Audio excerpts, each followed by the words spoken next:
Huffman's Farm and Home, Toyota Mercer Team, Mercer County Garage Dealers, Farmer State Bank of Western Illinois, Nursing Home Genesis of Leader Zinc Excavating, Cooper Fort Covering, Cooper Home Comfort Solutions, Brad's Collision Service, and by CBI Bank and Trust.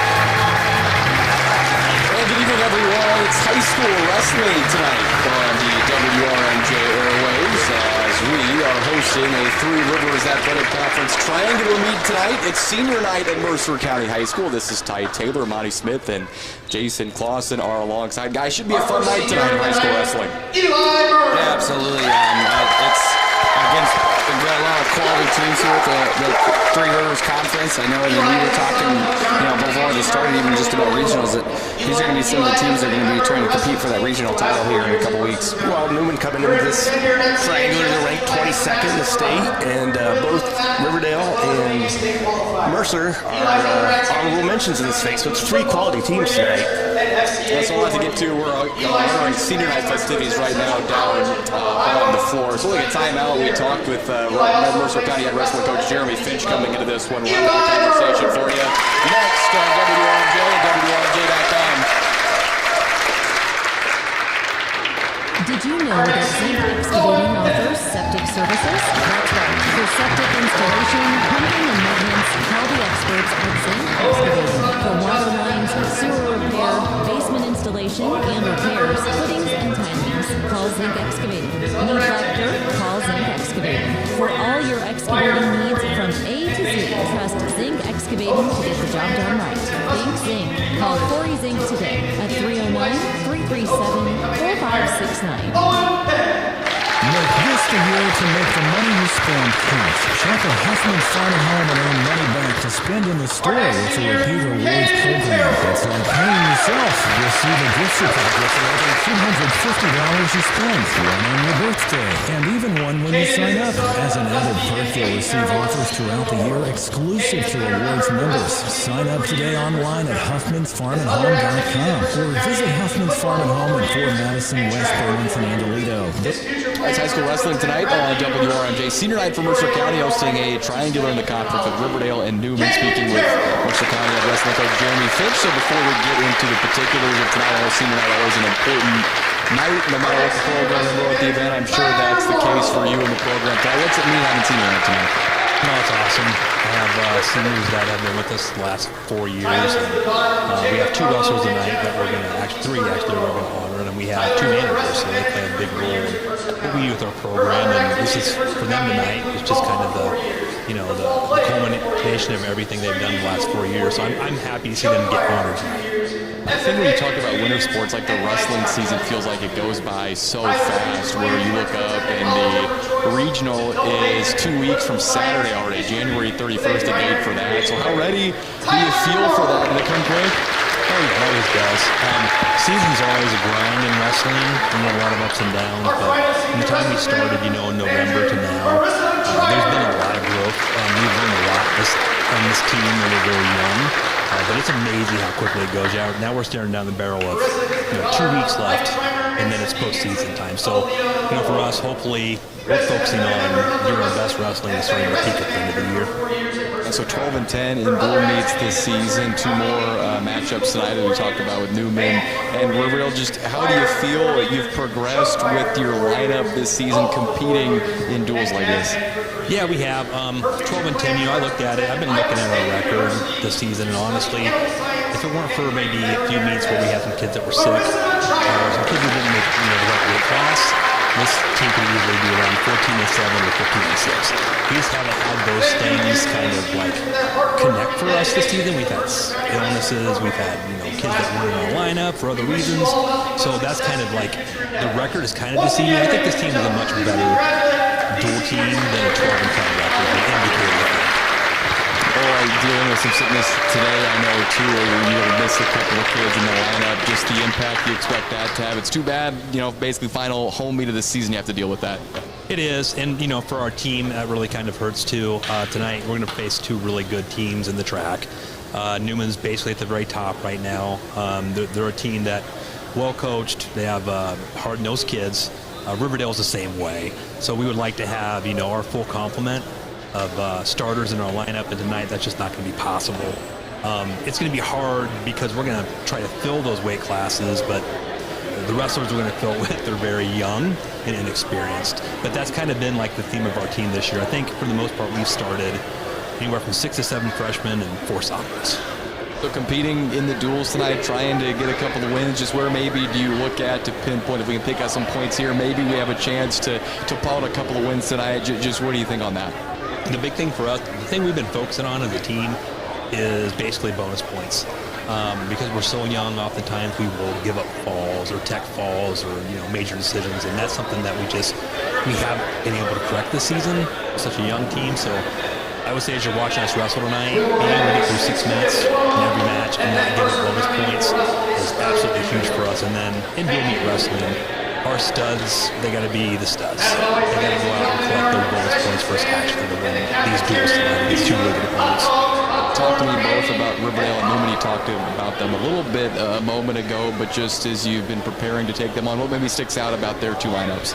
Their lineups are pretty solid. I mean, Newman is the kind of team that over the years they have all the tradition.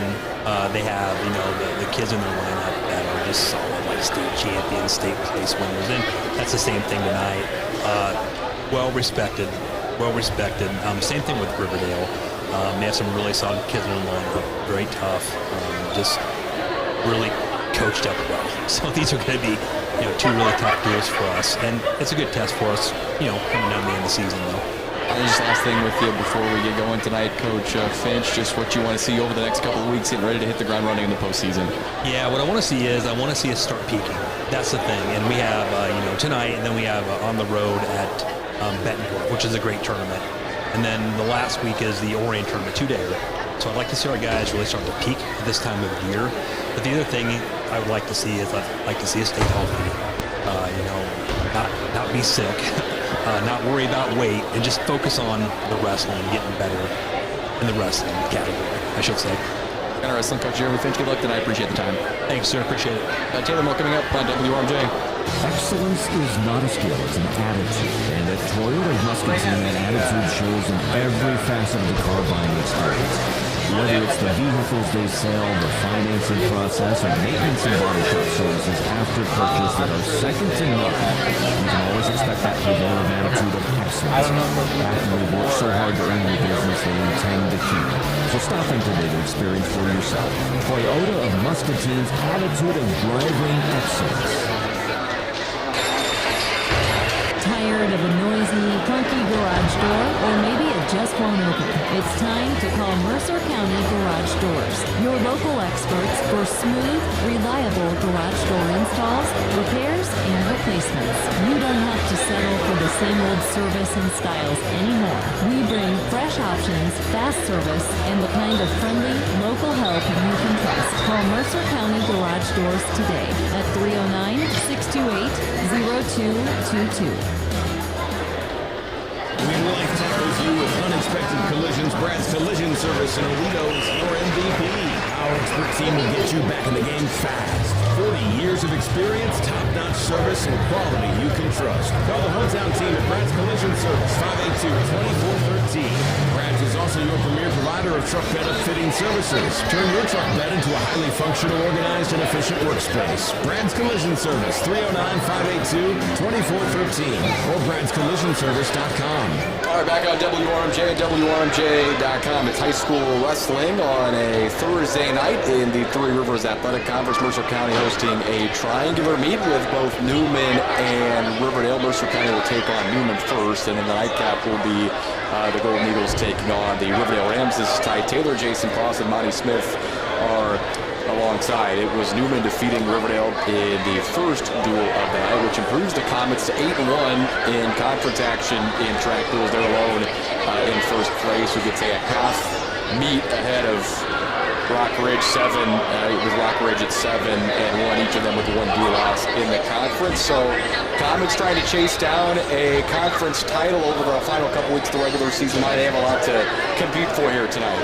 Yeah, and after kind of seeing them at the pit tournament and seeing how they were doing individually, and then watching Rockers, they did really well at the Abe's Rumble tournament. And it's just No surprise, I think, for most of the conference to see that those two, they have a lot coming back, both teams.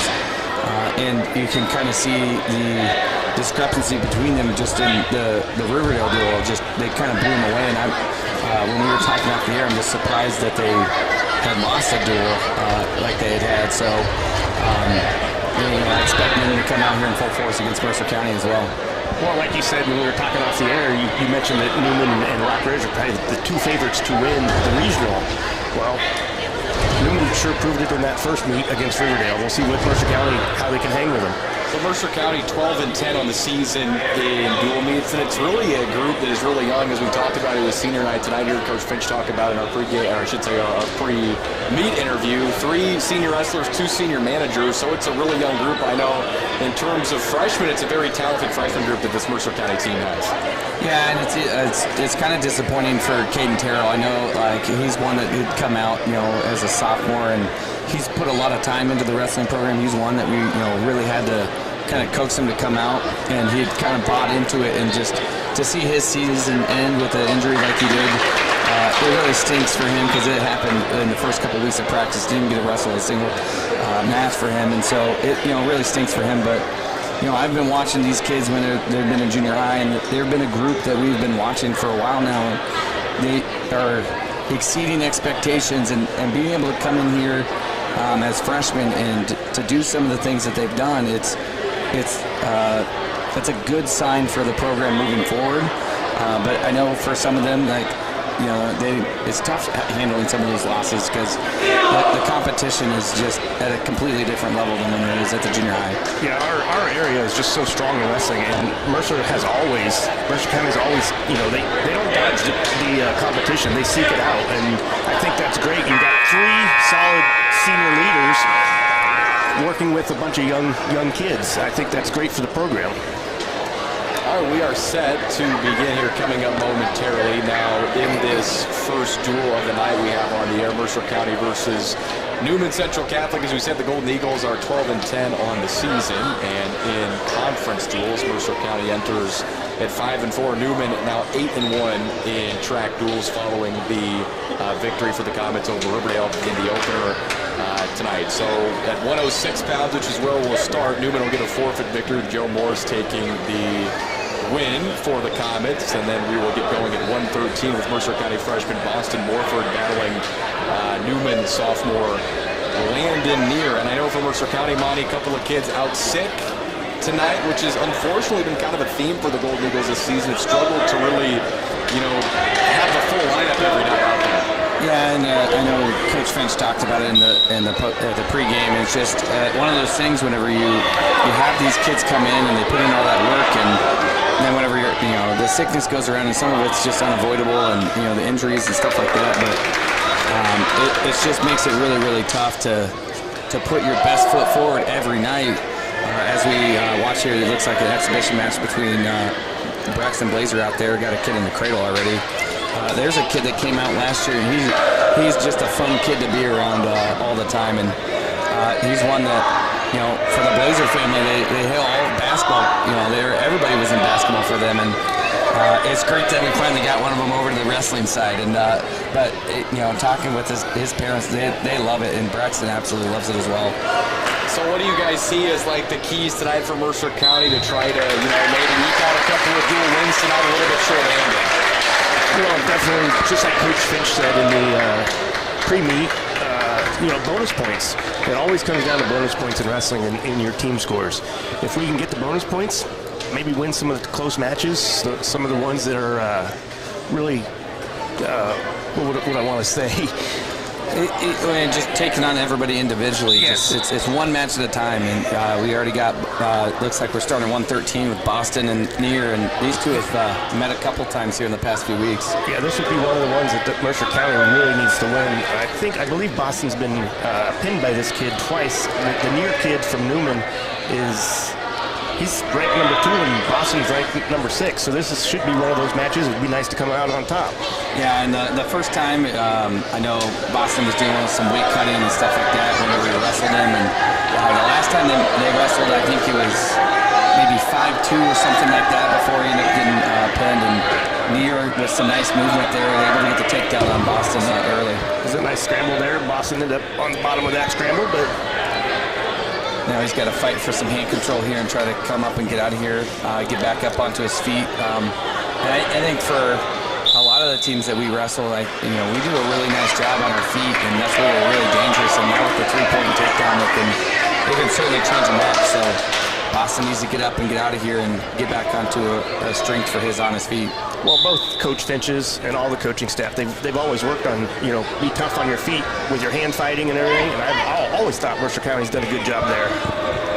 Yeah, and it's something we emphasized in the junior high, even when we were wrestling the other night, and the coach came up and talked to us, and he's like, hey, Mercer County, they've been doing this a long time, and they hand fight, and they're going to battle for every position, and those things help keep you in matches and, make sure that we're never out of it. Looks like Near's got a wing in here. Double chicken wing. Boston's in. He's in a little bit of trouble here. Giving up back points. He's got 25 seconds left. He needs to fight tough to keep from giving up those bonus points that we talked about earlier. Yeah, locked up pretty tight though, isn't it? Yeah, it is. With the double chicken wing, he's got both arms locked up. It's hard for him to really fight, and Boston's just doing everything he can to try to make it out of this period. And Near here trying to find a way to sit through and try to get Boston's shoulders down, but Boston's doing a nice job of fighting. Looks like he's going to make his way out of this period. That ends the first period between Boston Morford of Mercer County Landed Near of Newman at 1:13. Near in front, 7-0 beginning the second period. Yeah, Near, he got fourth place finish last year at state at 106. Boston won it last year in junior high at 105. So again, a nice matchup here, and now Boston going to start on top. That's the second period underway. Jason Clausen. He's up, the Near kid's up to his feet, had a nice little half sit out, come to his feet. Boston needs to return to the mat. Needs to work down on that leg. He's doing a nice job shelving that leg right there to try to get him back to the mat. Nice mat return there. But the Near kid didn't stop moving there. As soon as Boston climbed up, he was immediately sitting out and coming back up. And now Boston in a little bit of trouble again now as Near's back on his leg. Near hit a nice duck under there. Boston tried to counter. Hopefully maybe we can hold on here, maybe get a stalemate. And he's doing a nice job shin whizzering. Near's not really being able to get anything out of it right now. There's the stalemate we were hoping for. There's official Eric Baker calling the stalemate. Yeah, and then I'm not sure. Ty, do you know who the other official is? He's a newer kid, but I'm not sure if I know him. His name's Peyton Williams. Okay. And I did talk to Baker the other night, and he said he's fairly new. So. Yeah, I think he was here for one of our other home duels. Like I said, he did a pretty nice job there. Boston, nice kind of re-attack there. Didn't quite get it, but continuing to attack. And like I said, down 8-0 here mid-second period. He's going to have to get back to his offense and try to get a takedown here and give himself kind of a chance here going into the third. I really like Boston's attitude here. He keeps working forward. He's trying things. The Near kid's good at scrambling, and it's been a pretty good match so far, even though we're down 8-0. Yeah, and like I said, with the way that this match has gone for Boston the last two times, hey, if we can find a way to get any kind of win, if we get a takedown, that's positive. We're moving in the right direction. And I know he's been stuck the last two times. Anything we can do moving forward and prepping for the postseason, because we're going to see him again, at regionals, that we got to find a way to continue to attack him and be able to put on points. Well, small steps. You've been pinned by him twice. Let's get through the whole match. Let's not get pinned. 8-0, still a deficit, but looks like Finches are telling Boston we're going to go back. So into the third period now, 8-0. Near leads Morford of Mercer County in the 113 bout to open tonight's duel, and we're underway in period 3. Oh, that was nice. Yeah, it was. That was slick. Boston wasn't quite ready. He was reaching up with his left hand, left it out there just a little bit. And Near hit a nice outside single there. Now he's back on top. And, get another Near fall, and then it looks like, Newman's going to be getting a tech fall out of this. And so Boston's got to try to find a way to get some hand control and get back up to his feet. He's got to get his arms free. palms down. Yeah, not quite going to bar it up again, but I would assume he's going to be trying to get that wing in again. He was so successful with it the first time. Looks like he is. That's exactly what he's doing, Monty. He's trying to work that wing. He kind of threw a half Nelson on the other side, but he took that out. Now there he goes working for that wing again. And then he's just keeping the constant pressure. You can see it from up here, just the pressure that he's put on Boston. Boston's doing everything he can to get out, but just the hip and the chest pressure he's got on him, and he's got the hands and the wrist, and it's just Boston's struggling to get out just because of all that pressure that's on him right now. I'm pretty impressed with the near kid with his ride. I mean, he's like Monty said, his pressure is very nice. It's tough for Boston to get free. He can't even get his hips built up. Now he's working on it. I know, Near's going with the tight waist, and Boston just got hit with a stalling call, which, like I said, it's tough there. You're doing anything and everything you can to try to get out, but, you know, you also, like we've talked about, he's trying to get out of this match. There's a nice stand up. Locked hands. There was. Baker missed it. And the second official, but, and then we just got hit for stalling again. Oh, okay, he changed it here. He pushed him out of the mat, and you got to try to continue to wrestle on the mat.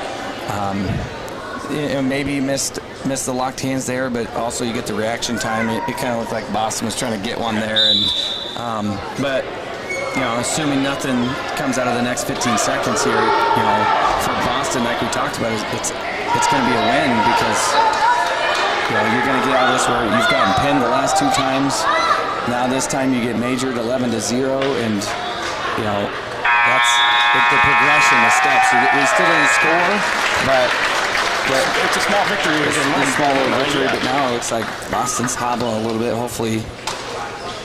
All right, so the first matchup at 113 pounds in the Mercer County Newman duel goes to the Comets and Landon Near, who wins by major decision over Boston Morford 11-0, which puts the Comets up by a score of 4-0. Hello, everybody. Again, high school wrestling tonight on the WRMJ airwaves. Ty Taylor, Jason Kloss, and Monty Smith alongside as we move to 120 pounds in the Mercer County Newman duel. It's Jackson Adamson of Mercer County taking on Javin Reyes of Newman. Jason. Well, Jackson Adamson, he's just a junior. Monty, how many years has he been wrestling? He's got a couple in at the high school level, and then I think he was kind of on and off in junior high. I think he wrestled a couple years. But he's a kid that, you know, just watching him throughout the year, he's done a lot of nice things, and he'll be winning matches, but as Coach Finch talked about, they just haven't found a way to finish the match and win, and unfortunately for him, he might be winning 5-0, and all of a sudden he gets stuck, he gets caught in something, that experience level is just not quite there for him yet. Well, that was a nice scramble there, but Mercer County Adamson ended up on the bottom of that. We gave up the 3 for the takedown on the edge of the mat. Wrestling back in, trying to keep him back in and come back up, getting hand control. He's on his feet. Nice job there. Getting out. Nice job getting to his feet. He got the hands off over the head and was able to square back up to get the point. Nice shot there. He's in on an angle. Now I got to come in and finish. See if we can finish the scramble now. And being able to elevate and kind of come through the back door here. Doesn't. Square up here, maybe. He's got to keep that ankle. Here he's coming out. He's coming out. Oh, and then now he's in a rough position. And Reyes kid from Newman gets the takedown. That was a nice scramble there for a second. We looked like we were going to end up on top, and then all of a sudden, just like in wrestling, it just switches. Yeah, I think he just kind of, he was maybe even waiting for a stalemate. I think he kind of just wasn't sure quite what to do and didn't really want to do anything to put him out of position. And then the Reyes kid was able to finally get his ankle free, and he just was able to move faster because he was on his feet, where Jackson was on his knees, and he just could not stay with him and follow him there, and gave up another takedown here. We're going to come down to the end of the first period. High school wrestling tonight on the WRMJ airwaves at the 120-pound bout here between Mercer County and Newman. Comets lead the duel on top of the Golden Eagles right now 4-0. It's 6-1 in favor of Javin Reyes on top of Mercer County Jackson Adamson as we start the second period here. Yeah, Newman deferred to Mercer County here, and then Went back on our feet. They felt, probably confident after that last attack. But Reyes has a nice snap down and go behind. Ty, if you didn't know, the #1 takedown in wrestling, snap down to a go behind right there. I'm learning. And he let him right back up. I think now Newman's looking for those bonus points that we talked about. Hey, we've gotten 3 takedowns already. We're gonna let them up, and we're gonna keep trying to take them down because they feel like they have that advantage. And those are the little things that matter. There's another snap down, another go behind, and just Jackson's got to find a way to be able to defend that a little bit better. Unfortunately, I feel like we're getting out physical. The Reyes kid from Newman, he's just a little more physical than Jackson. Yeah, they're letting him back up. Yeah, it's going to happen again. So, Reyes up 9 points now, and like I said, they're looking to keep the pressure on and just kind of pull this away. And that's the difference with the 3-point takedown now compared to the last few years. Whenever you only had 2, it took so much longer to be able to spread that gap, but now you get a couple takedowns, hold them down at the end of the period, and do it again. And it's just, man, the match can be over in a heartbeat. That's hard for me to follow when the 3 takedown. I've been out of it long enough that's all new for me. Well, and that and the near fall change. So now the near fall 2, 3, and 4, and it mimics the college level, and it really entices the wrestlers to be more offensive and not just hang on. And I thought Jackson was going to maybe get there. He got into his front, but Reyes did a nice job shucking him off and scoring again. And now he's up, 13. So another takedown ends the match. So at this point, you almost kind of want Jackson maybe to go big, but you don't want him to get pinned either to give up the extra point. That should be it. And there it is. Yeah, and Jackson went back to the front, but he's almost turning the wrong way and tried to go across the body to the knee and just wasn't able to finish, and Reyes just go around for the extra takedown. So that's a tech fall for Newman to get up 9-0 in the duel. Javin Reyes defeats Jackson Adamson of Mercer County, which, as I said, makes it 9-0 Newman Central Catholic. We quickly move to 126 pounds here in the Mercer County Newman duel. Elliot Adamson, a sophomore from Mercer County, taking on Newman senior Zyler Hansen. Yeah, and this is going to be one of those tough matchups, and Hansen already got in a takedown, and nice little go behind, and just Elliot, like his brother, they've got a few years under him. They just don't quite have all the experience, and but they're again a couple of kids that come in, they work hard and they put a lot of effort into it, but just unfortunately, like we talked with our junior high kids the other day, wrestling's not 1-to-1. You don't get to you put in all the effort and you automatically win. And unfortunately for the Adamsons, they put in a lot of effort and they just haven't quite found those wins yet. Well, it sure looks to me, and it sounds like talking to the coaches, both these two, they work very hard. They're just a little raw, but hey, they work hard, they're willing to learn, so that's a good thing. Like we said in the pre-meet, young program, people need to learn. Yeah, and Elliot here trying to now fight off his back and getting ready to give up. He's got a nice Turk in. Got those arms locked up tight too. Now he adjusts there, so Turk out, but he's still got him locked up tight. Yeah, and now he's looking for the fall here. So with 40 seconds left, this is not a wonderful position to be in for Elliot, just having to fight that long off your back. And he's got it up. Yeah, and there's the fall. So a pin victory there for Zyler Hansen of Newman over Mercer County's Elliot Adamson moves the differential now to a 15-0 lead for the Comets through the 126-pound matchup to 132 pounds, where Newman will pick up a forfeit win, it looks like, with Landon Blanton, which will move us to 21-0. And that's what we talked about, in the pre-meet too, is just the challenge when you give up forfeits when you're missing some kids. It just is hard to hang around as these, matchups continue. Yeah, and it just it makes it unfortunate, and it puts pressure on everybody else. And that's and sometimes whenever you're facing these really, really good teams, it's hard to. It looks like maybe. They got somebody good. I thought maybe they were going to forfeit to Clark, which I was going to be a little surprised about.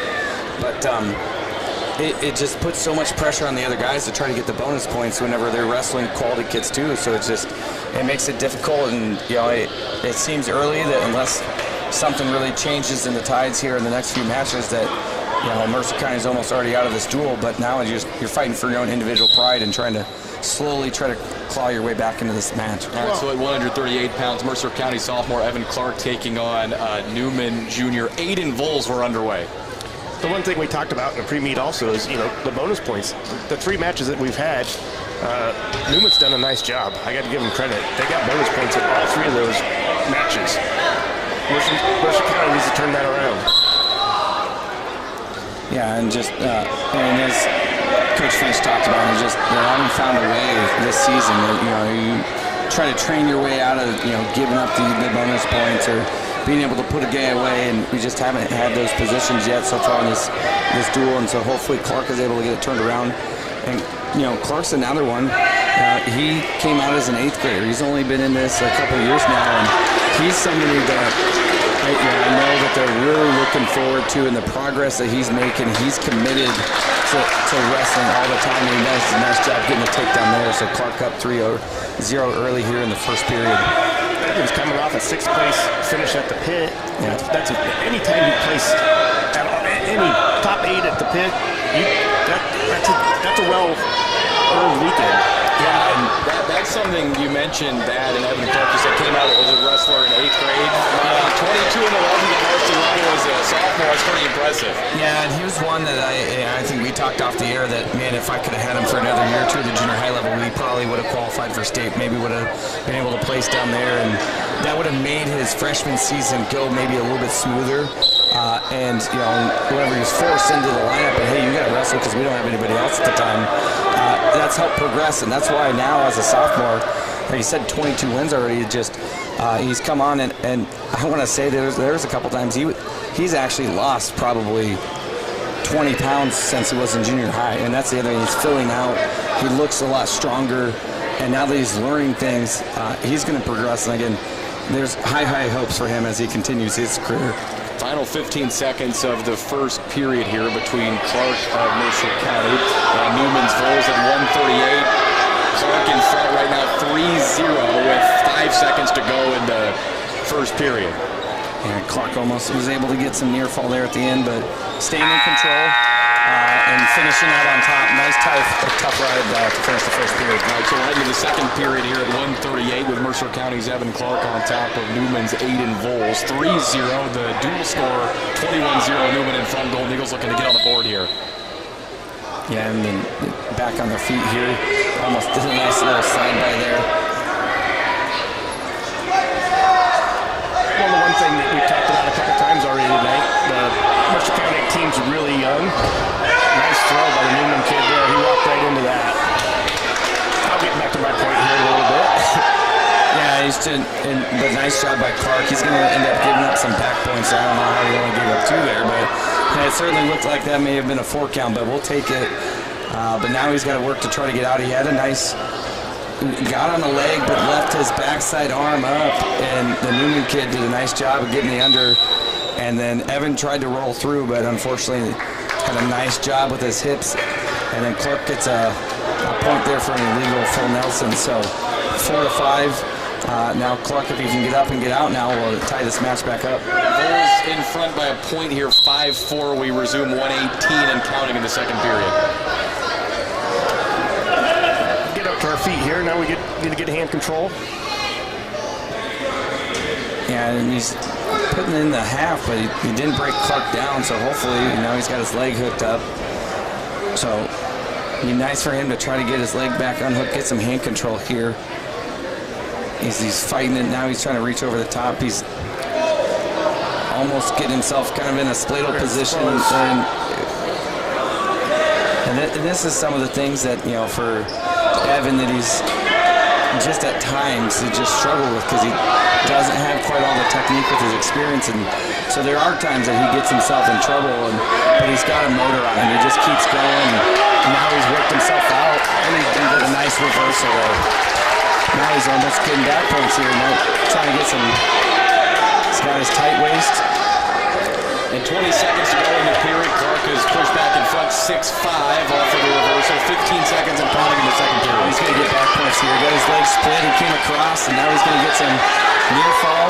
Looks like he's going to get fuller, which is perfect for Clark here as he ends the second period. Now he's going to be up 10-5 going into the third. And I believe it's our choice. It's Clark's choice, so I guess he's going to go neutral. Oh, he's running down. Hey, after he worked that reversal to the near fall, I think down's a good choice. So 10-5 Clark in front of Newman's Aiden Voles as we start the third period here at the 138-pound matchup. Newman in front in the duel right now, 21-0. Yeah, I think down's a good choice here. Again, he was able to work out of it. And there he is again. Oh, he's close to, man, this is a scramble. Yeah, he's got him on his back here. He almost gave up the cradle. Now he's going to be looking for the pin here. If the ref gets in position, there it is. And there's some bonus points for Mercer County.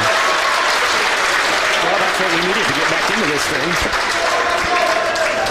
So Clark gets the pinfall victory over Aiden Voles of Newman. Gets Mercer County on the board, 21-6 in the duel here. The Comets in front. We head to 144 pounds with Mercer County Junior Vaughn Stroud taking the mat. He'll meet with Newman Central Catholic's Jason Curtin. Both of these competitors are juniors as we're underway. 21-6 is the Newman lead in the duel. We're at 144 pounds. Yeah, and just to go back to it, Clark real quick, that's why we're so high on Clark, because of those types of things. He just and now you hope that with that kind of little bit of momentum, that now they carry that over to Stroud in this next match and try to continue to pull it closer and tighten this duel back up and put some of the pressure back on Newman.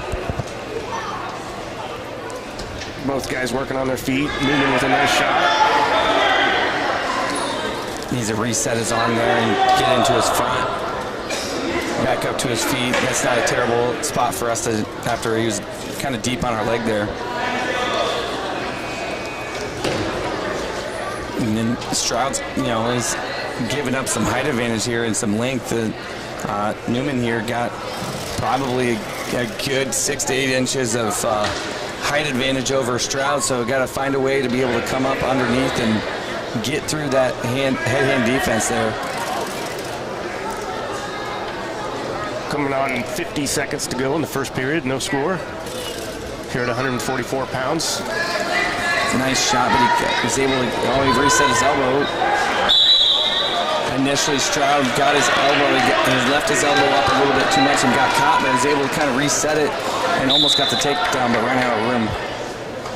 So still scoreless, 40 seconds to go in the first period here between Stroud and Curtin of Newman at 144. 21-6 the lead for Newman in the duel. 30 seconds now for the first period.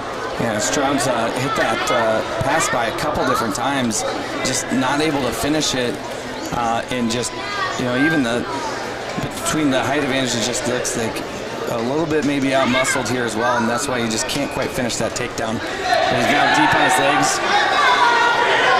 Got to clear his ankle. He's able to get the hook. Now got to pop his head out. Only got 7 seconds. Got to hurry up. Well, it's looking like we're going to go into the second period tied at zeros. Yeah, he's doing a nice job there, keeping our head squeezed, not able to pop out and get the points. High school wrestling on WRMJ, WRMJ.com. We start the second period here at 144 in the track duel between Mercer County and Newman. 21-6, the Comets lead in the dual meet here at 144. Vaughn Stroud for Mercer County, Jason Curtin for Newman. 0-0 as the second period underway. And Stroud able to come up to his feet. Curtin drops down on his leg. Stroud trying to continue to fight, and there he goes. Now he just needs to work his hips back and get his point. Reset that elbow. Get your point first. There's one. Nice job. Now he's working. He's got that underhook on the right side. Now see if he can finish from his front. Now he reset his elbow. There it is. There it is. Go behind. Nice job there. Well, he gets 3 there. About 4-0. Stroud does for Mercer County, 120 and counting here in the second period. Yeah, he did a really nice job there. He snapped him down like he was going to do a traditional go behind. Curtin then readjusted and he did a nice little shut by there and jump right around him. Now he's got a wing in. He's going to get some. Oh, there we go. He might be he's stuck. That's close. He's got it in tight. There it is. Nice job. Back-to-back pinfalls for Mercer County at 138 for Clark, and here at 144 for Vaughn Stroud. And from 21-0 in the duel to 21-12, and coming up here in a couple of weight classes at 157, Mercer County will pick up a forfeit win, so we move to 150 pounds where Mercer County freshman J.J. Willits will battle it out with Newman sophomore Josiah Lewis. 21-12, Newman leads. 12 straight points, though, scored by the Golden Eagles in back-to-back pinfall victories were underway in the first period at 150. JJ did a nice job snapping him to his front. Didn't quite score from it. Lewis came and re-attacked. JJ was able to move and get his legs back. They're just scrambling around and moving around. And JJ, another freshman, he's only been wrestling for a couple of years now. He's still very raw, but he's got a lot of strength. So he just needs to continue to find that technique to go with all that strength that he has. But Lewis able to finally win the scramble and get the takedown. He's got both of our legs locked up. Well, we got a little short sit there. And we get a one. Get the escape back on our feet. And again, JJ has a nice motor on him and just continues, like I said, stuff that I've seen in the room the last couple of years. He's a really nice kid, just gets after it.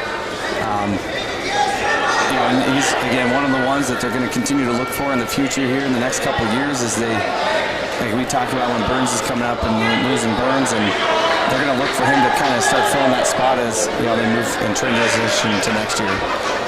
Well, there again, we started to talk earlier about the youth in our program, and it goes clear back to the little kid program through the junior high with Monty and the coaching staff of the junior high. I really think Mercer County is in a great spot. I mean, the young kids program is doing well. The junior high got lots of numbers. Keep pumping them up through the high school. Oh, no, Willis is getting up now. He looks like he's in a top position here. And gives up the fall.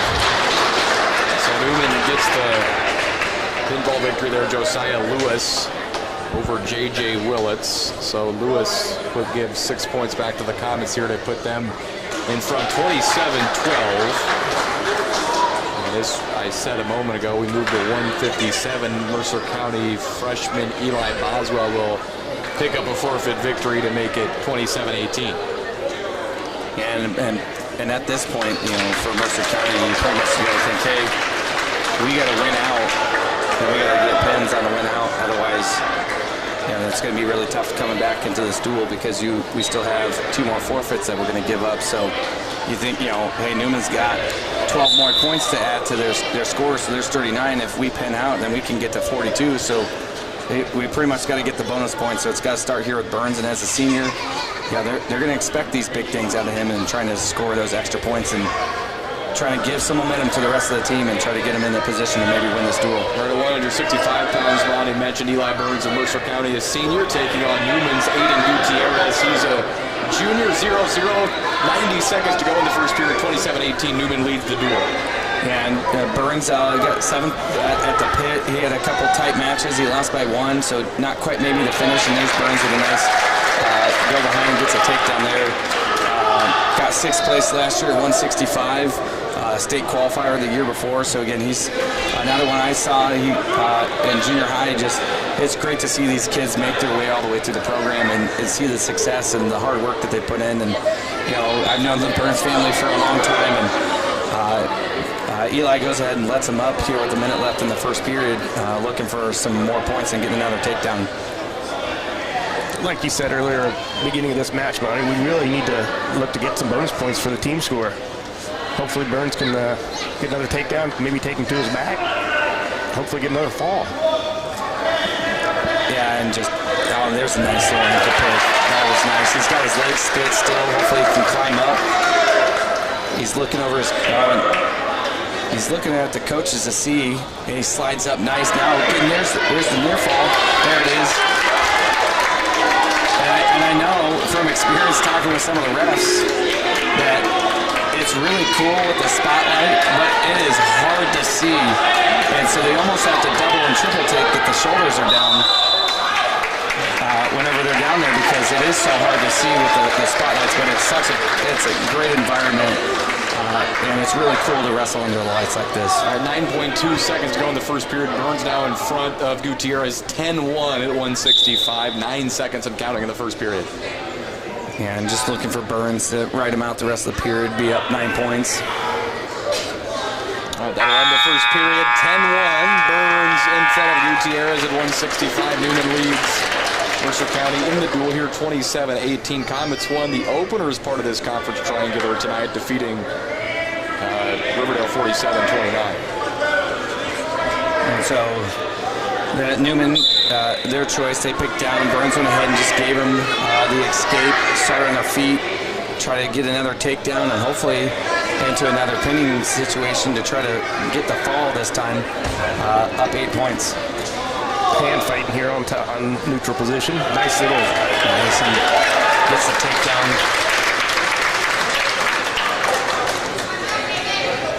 And you can tell that he's looking for the fall. He's going to go ahead and let him up again.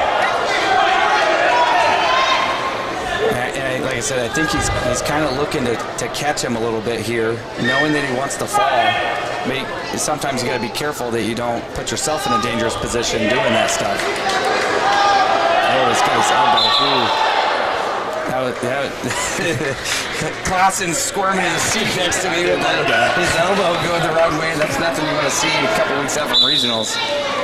But this late in the season, that's a scary situation. But you can tell Eli's looking for that fall. Now he's just like, hey, I'm just going to get the takedown. And now he climbs up. He's got him on his back again. Now we got to try to finish him. He's got a whole minute. Just take his time to adjust. And Burns doing a nice job of taking his time and adjusting. And just make small little slow adjustments here and try to get that pin. There it is. There it is. Yeah, nice draw. So Burns gets the victory by pinfall, 27-24. Mercer County now within 3. We head to 175, where Newman Jr. Matthew Blackwood will take on Mercer County sophomore Leland Clem McKinley.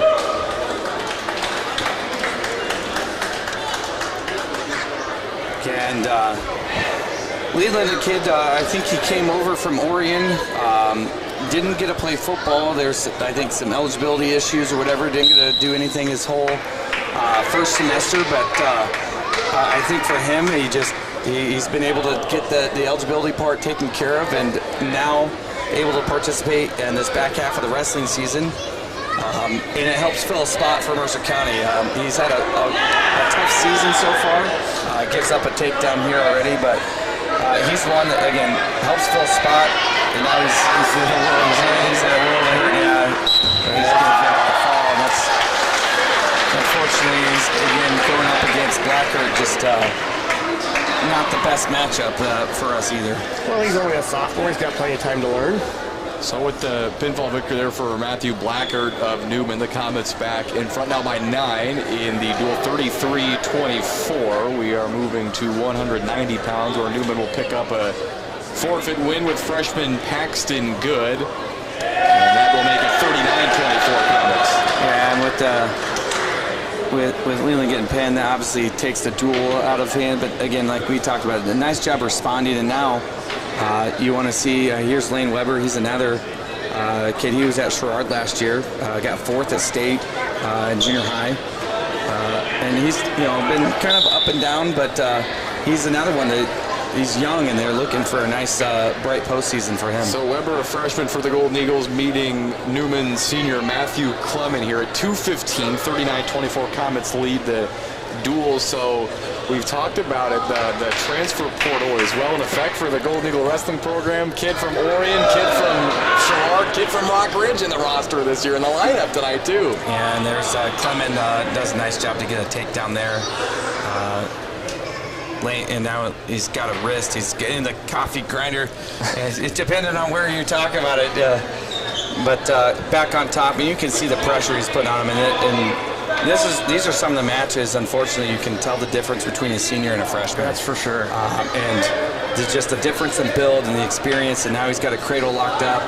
He's getting the bottom knee in and looks like he's going to have the fall here. Just in a tough position right And here. there is the fall for Matthew Clement Newman. How hard is it, I mean, as a freshman to compete at 215? I think anymore, just it doesn't matter which weight class that you pick. The higher you go, you got more and more, older classmen. But anytime now, just because the way that the sport I think has evolved with technology and getting out there, it's so tough to come in as a freshman and compete and be successful. And you've seen some of these kids from Mercer County have some decent records and winning records, and we talked about how tough the schedule is, and so that's what helps prepare them for the postseason whenever it comes regional and sectional times, that they're ready for that big match and trying to qualify for the state series. All right, 285 is where we're at now with Mercer County Junior Brady Heinrich squaring off with Newman Central Catholic Junior Matthew Murray. 45-24, Comets in control of the duel here at 285. Yeah, and Brady wrestled the pit at 215, didn't have a great tournament for himself. I know he's a little disappointed in how that went for him. And Murray actually, he lost his first match, and he wrestled his way back and got 8th place. Wow. That's impressive at the pit. Yeah, and it just, for him as a junior, that's a good shout out for him. A heck of a tournament to be able to come back like that. Still 0-0, 105 to go in the first period here between Heinrichs and Murray. Yeah, and Brady kind of got to a front, but then Murray kind of worked his way out, and I was laughing when I was looking at the lineups earlier, because Newman had 3 Matthews in a row until they changed it, and I was like, wow, what a way to have a whole lineup of just Matthew. And Brady does a nice job of snapping, getting behind, and getting that takedown here. Hopefully you go to work, get some near fall. Got him broke out already. Coming up next, Mercer County versus Riverdale. The final duel is part of the conference triangular tonight. Newman up 45-24 in Mercer County. They beat Riverdale earlier tonight as well. We're at 285 where Mercer County's Brady Heinrich holding a 3-0 lead on Newman's Matthew Murray. 22 seconds to go in the first period. And Brady's doing a nice job of keeping pressure on. He almost was able to dig out the arm and the wrist to be able to get the ball, but now Murray gets up to his feet. Pushing out of bounds, we'll go back to the middle. This is, I think, a nice showing by Heinrich, right, Monty? I mean, if you talk about this Murray kid for Newman finishing and placing at the pit after losing his first match, that's, like you said, a pretty impressive run for him over the weekend. Yeah, and Brady's another one. He wrestled as a 5th grader, and, he was one of those kids. He's a bigger 5th grader, just kind of got beat up on a lot, and so he didn't wrestle his 6th and 7th grade year, and used some of the family ties as Brady finishes a period on top, 3-0 to start the second, and got him back out as an 8th grader and qualified for state. He won multiple matches down on the state floor as with pretty much 0 experience. And he's another kid. I was like, man, if I could have had you for 2 years, you medal. And he's done a nice job. He's had to bounce around from 215 to heavyweight. And again, another kid that as a junior, they're going to look for him as a senior to have some big matches. Kind of tries to go for a headlock there, and I think it's a nice job of working his way out of that. He was in trouble there and tried to throw a headlock. Murray did a nice job of kind of fighting him off, but then Brady was able to kind of scramble back around and not give up that takedown. Pretty good hand fighting by both guys. Back in the middle. And I think that's the thing that, and maybe, I don't know, from years ago, I feel like the heavyweight position and the bigger kids now just seem much more athletic than they used to be. You always felt like in the old days, hey, this guy comes walking in, he's 250, he's 6'8", and he's just a brute and he threw you. And now, you watch like Gable Stevenson. Yep, a lot more technique in the heavyweight. Yeah, and it's impressive. Now as we watch, Murray goes for a double underthrow. Brady gets out of it, but then he ends up giving the takedown now. So got to try to find a way to get an escape and get back up on top as the match is tied 3-3. Under a minute to go in the second period, as Monty said, 3-3 between Heinrichs and Murray at 285, 45-24. The Newman lead in the duel. 45 seconds and counting in the second period. Be nice to get a point here, get back to your feet and get an escape or a reversal in the period on top.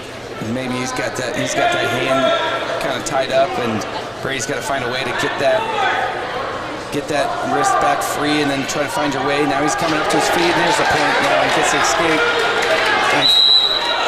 Oh, man. That was close to a nice escape.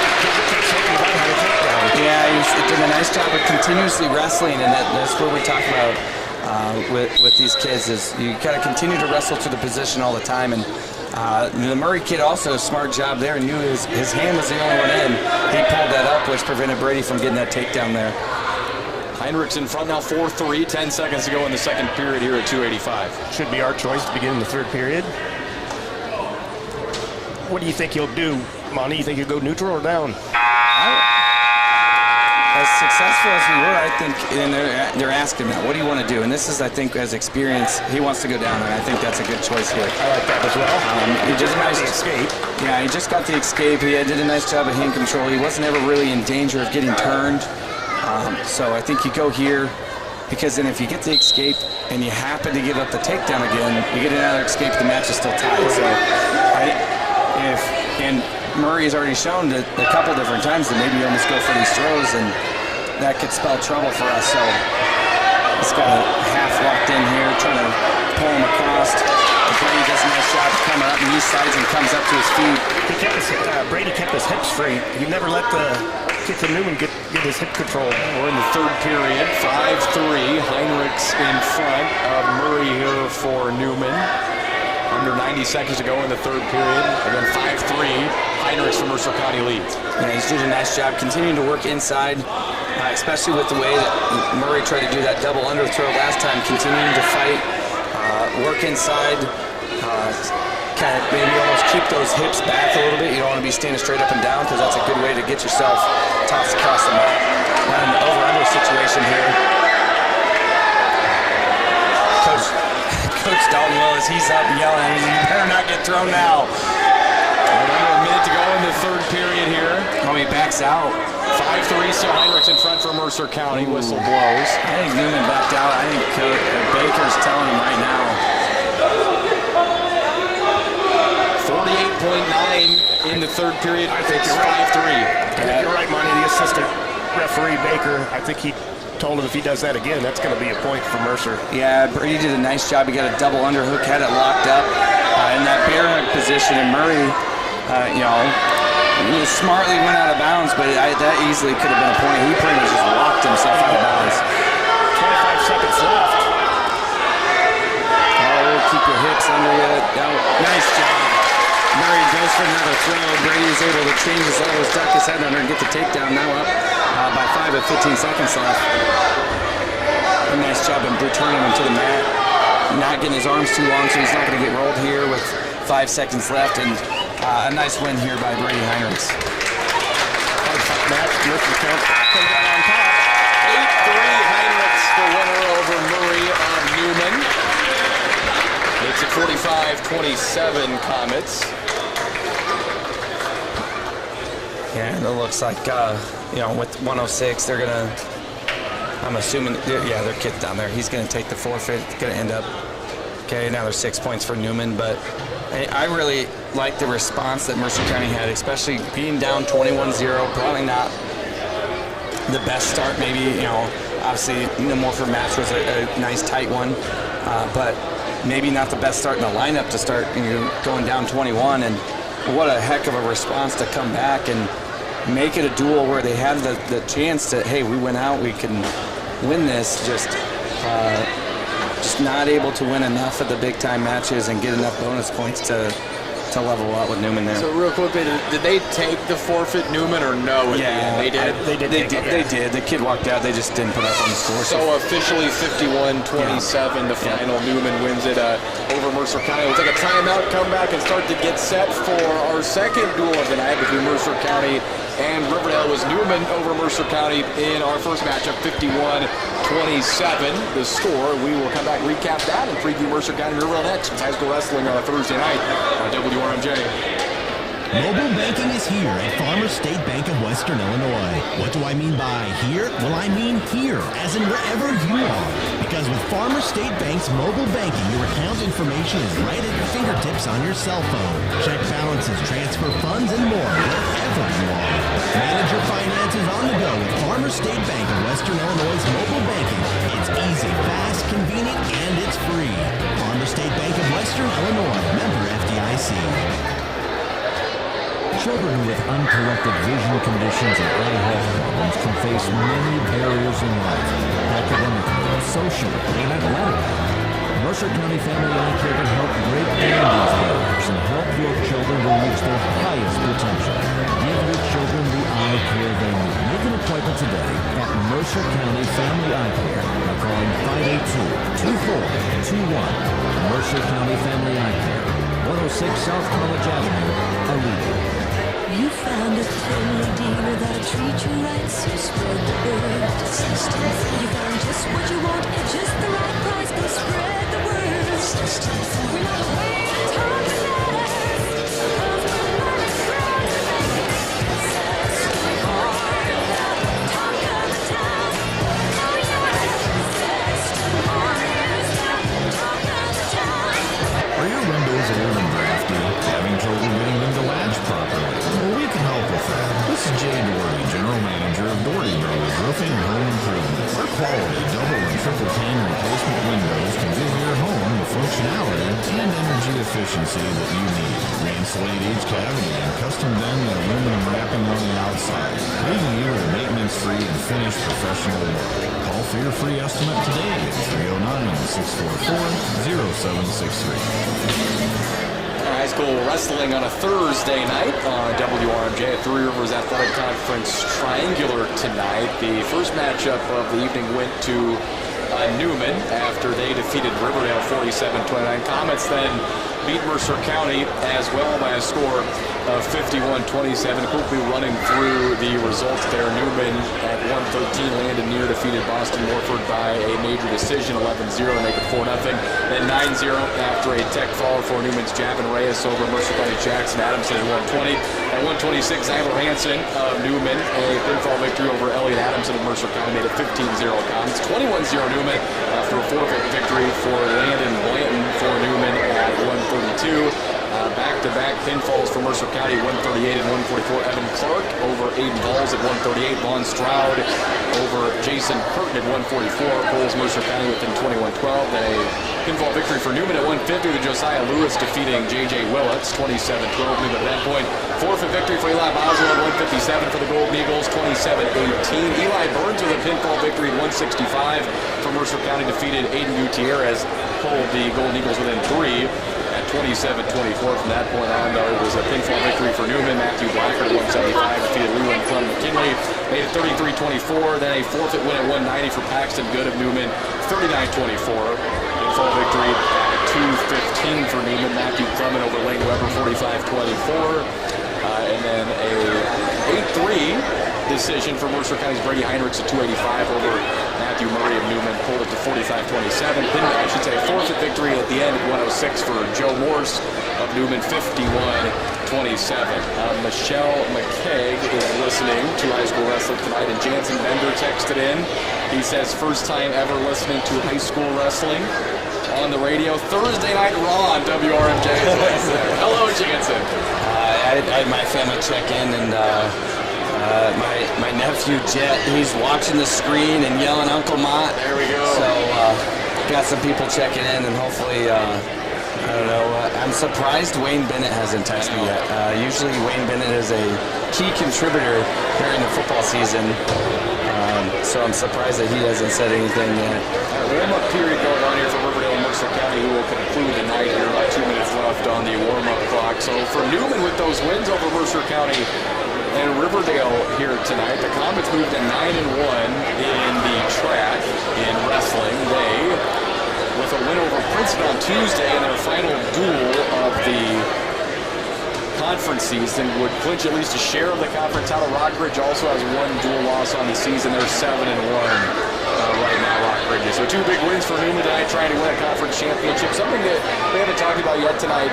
Monty and Jason, you can certainly add to this as well, but I think one of the great things about Mercer County's newfound relationship in the track is the wrestling program gets to compete in a conference, receive all conference recognition at the end of the season too, something that hadn't happened since the Olympic conference days, right? Yeah, it was, so my senior years when we switched over, and so we didn't have the conference to wrestle in anymore, and we didn't have the, like you said, the conference honors, and it was disappointing to not be able to, in terms of have that honor. We still wrestled all the schools, we still did all the things the same, but you just didn't have the honor to get the patch. And so for a long time we had kids that were really good wrestlers that never have a conference. Conference. And that was sad. I knew there was reasons to go to the conference they were in, but I was glad to hear, from the wrestling point of view, them going back to a conference just for that reason, Ty, so they could have that all-conference championship. That means something to somebody. It did my day. Well, yeah, and obviously the Olympic, disappeared and disbanded anyway, so it's not, and like you mentioned, there was a reason that it happened, and but I know that for a lot of people, especially in the wrestling community, it's nice that it means something again, especially with all the other local schools, because we do see them and wrestle them all the time, so it's nice. All three schools, as part of tonight's triangular, will be in the same regional, which is coming up, if you can believe it, 2 weeks from Saturday. January the 31st is when the boys wrestling postseason gets going.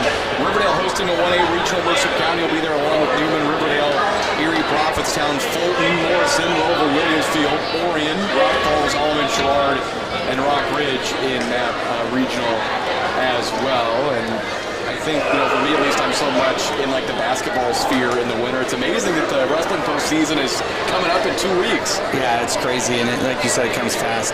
I was going to ask you if you knew what the flip was for there, Ty. They flipped the coin. I have no idea what they flip for. What is it for? So for wrestling, you pick either odd or evens, and so then based on what weight you start at, so that would be 1, and you have to report. And then when you get to the second period, you have choice. So then it makes sure it goes back and forth between, so you have an even number of options. So in some of those big time duels, it makes a difference if you win. If you win the flip and you say, hey, I want evens, because that's going to force their kid to report, and then maybe you bump the lineup or do something that, hey, we want this specific matchup, and in these duels maybe not as high intensity, but as you go down to the state and talk about the dual team side of it, it makes a big difference and could swing a whole match if you win that flip there. All right, and this is really an educational experience for me. This is my first ever wrestling broadcast, and if you noticed listening, I'm not doing a whole lot of the talking tonight. This is another exhibition matchup here. I think you should call this entire one, Ty. We can maybe get there in a moment. But I was going to bring up to you, so when you talk about these dual meets, and this is something that I haven't, or dual matchups, I guess I should say, it's something I don't know, something I'm not sure about. How do they determine what weight class they start at? It's predetermined. Is it? Yes, predetermined at weigh-ins. So what happens is they usually it's just a bunch of little, like almost like bingo balls, and so they pull out, and depending on the school, they might just have a number 1 through 14, because that's how many weight classes, or some will actually have the weight classes on them, and so they pull that out, and then each consecutive duel you move up 1 weight class, so that way then the same kid's not always wrestling first and the same kid's not always wrestling last. So we started at 106, and this one we're going to be starting at 120 here with this is Braxton Blazer out there, and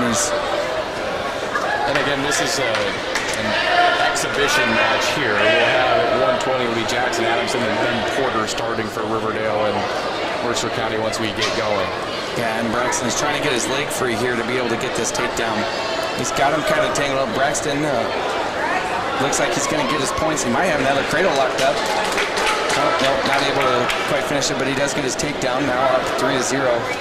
And going into this duel here between Mercer County and Riverdale with their each respective losses to Newman so far tonight, Riverdale now 5-3 in the conference in wrestling duels. Mercer County now even at 5-5. So the Golden Eagles a chance here to wrap up the season with a winning record in the conference if they can win tonight. This will be the final conference duel for Mercer County. You get 11. You compete with everybody one time, most of them in either tri-meets. I think there have been a few quad meets as well. I know Mercer County, they had a duel with Orion. You don't see very many duels very often, do you, anymore? No, but then there for a little bit, as this period ends, Braxton Braxton's going to continue to be up 3-0. So they used to have like a match, like there's a match limit, so individually you can wrestle 45 matches. And then they would have like a... Is that going into the postseason? Correct. Okay, so you can wrestle 45 regular season. Okay. Yep. And so then they would also have like a team match limit, and then like dates. And then you they can only wrestle so many dates. And then they changed it to dates, and so then you're like, okay, you can wrestle so many dates, but then you still have to keep under this many duels, and they started kind of going away from all of that, so that you stop seeing all of the. And Braxton does a nice job. He wraps up and out of cradle, and this is with Braxton, his length that he's got. He's able to slide that in a variety of different spots. He's just got to find his hips here. He's adjusting. He's going to get some near fall here now. And so another takedown of 4 points here for Blazer, up 10-0 midway through the second period. But it's one of those things that, you talk about in basketball, you can have so many games, and it's similar in wrestling, but then you also have the individual side where you got to watch individually. And I think you used to, for basketball, they had to, like, each player could have so many minutes or something like that. And it's just all the weird things that would happen that made no sense whatsoever. So one of my favorite stories in terms, and this is just a few years ago, Galva in boys basketball was having a horrific year, and they were something like 1-30 in the regular season. In basketball, it's 31 games you can play. If you play more than 31 in the regular season, you get disqualified from the postseason. So they were, like I said, having just a horrifically bad season. And they picked up a game late to get to 32. Again, I think it was someone that they could beat. I forget which school it was, but they ended up winning the game, but then forfeited their first regional game. So they officially finished, I believe it would have been 2-31. 2-31, and then said, hey, we can't wrestle. Or we can't participate in the postseason. They were over Williamsville in the 1A regional in the first round and said, no, we'll just take our... I wish I could remember who they scheduled, but that was one of the funniest things I've ever seen. I really hope that coach, maybe they paid that with the parents before that. If I was a senior parent and they didn't get to go to a regional, I would have been a little bit upset, I guess. Yeah, that was a year, a few years ago for Galva, where they're okay this year, but they were like playing virtually all freshmen and sophomores that year at the varsity level. But yeah, that's something I always think about when you talk about like a cap on participation. Is I'll never forget the Galva team picking up another game and then being disqualified from the postseason. I'm not sure if the score of this match is correct here, because Blazer was he down? I thought he had points, and then he just got reversed and was on his back for quite some time. I think the Riverdale kids should maybe have 6 points, but Blazer got back out. They're now on the feet. It says 12-4, but that score may or may not be wrong, but Blazer's still in control here. And we're in the third period of this exhibition bout here before we get going in the duel between Mercer County and Riverdale. Able to get back up onto his knees and off of his belly and hips there. I'll tell you a quick story about those match rules. I'm not going to mention any names, but back when I was coaching, we had a coach from a certain school. Like I said, I'm not going to mention any names, but he called us out. It was after the seating meeting. It was a Rock Ridge Regional, and Coach Finch and I had gotten in the vehicle, and all of a sudden, somebody, the guy that ran the seating meeting comes running out to Coach Finch's car, knocking on the windows, like, you guys got to go back in there. You're getting called out on one of your wrestlers. They think he has too many matches. And once again, I don't want to say any names, but we didn't like this coach. And I bet Monty knows who it is. We live in a small area, and we've been wrestling the same schools for a long time. So we got called out on it. Now, Coach Finch and I had the records right. We had the right matches. He tried to play us dirty that night, but we had it all right, and it ended up all right, and we ended up winning the regional against that team. There you go. And Blazer's going to pick up a win here. So a nice job by Braxton Blazer, picking up 2 exhibition wins for him tonight. I see him try to hit the cradle about 18 different times, not always in the best position, but he's another one that, as he continues to learn and like I said, he's just a great kid, and the Blazer family, just a great family to be around. And I'm glad that they finally get the opposite side. They sat in this gymnasium for a long time watching basketball, and now the best thing about it, the mat's covering up the floor. They're under the spotlight, right? Yeah, and looks like another exhibition match here. Looks like this might be Jaden. Is it Mosh? I'm not quite sure if I'm saying his last name correctly.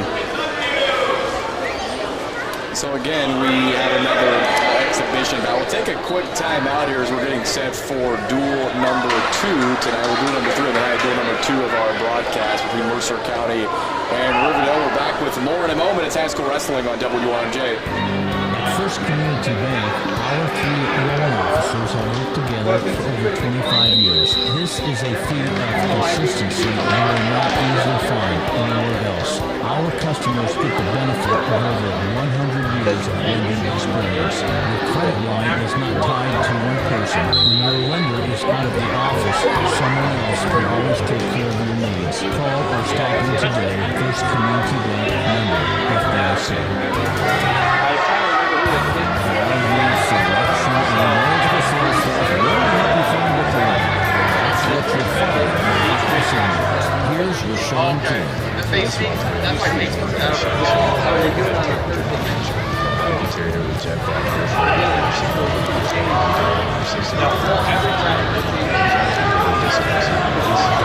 that's where you can stop at Passive Motors in the wheel today.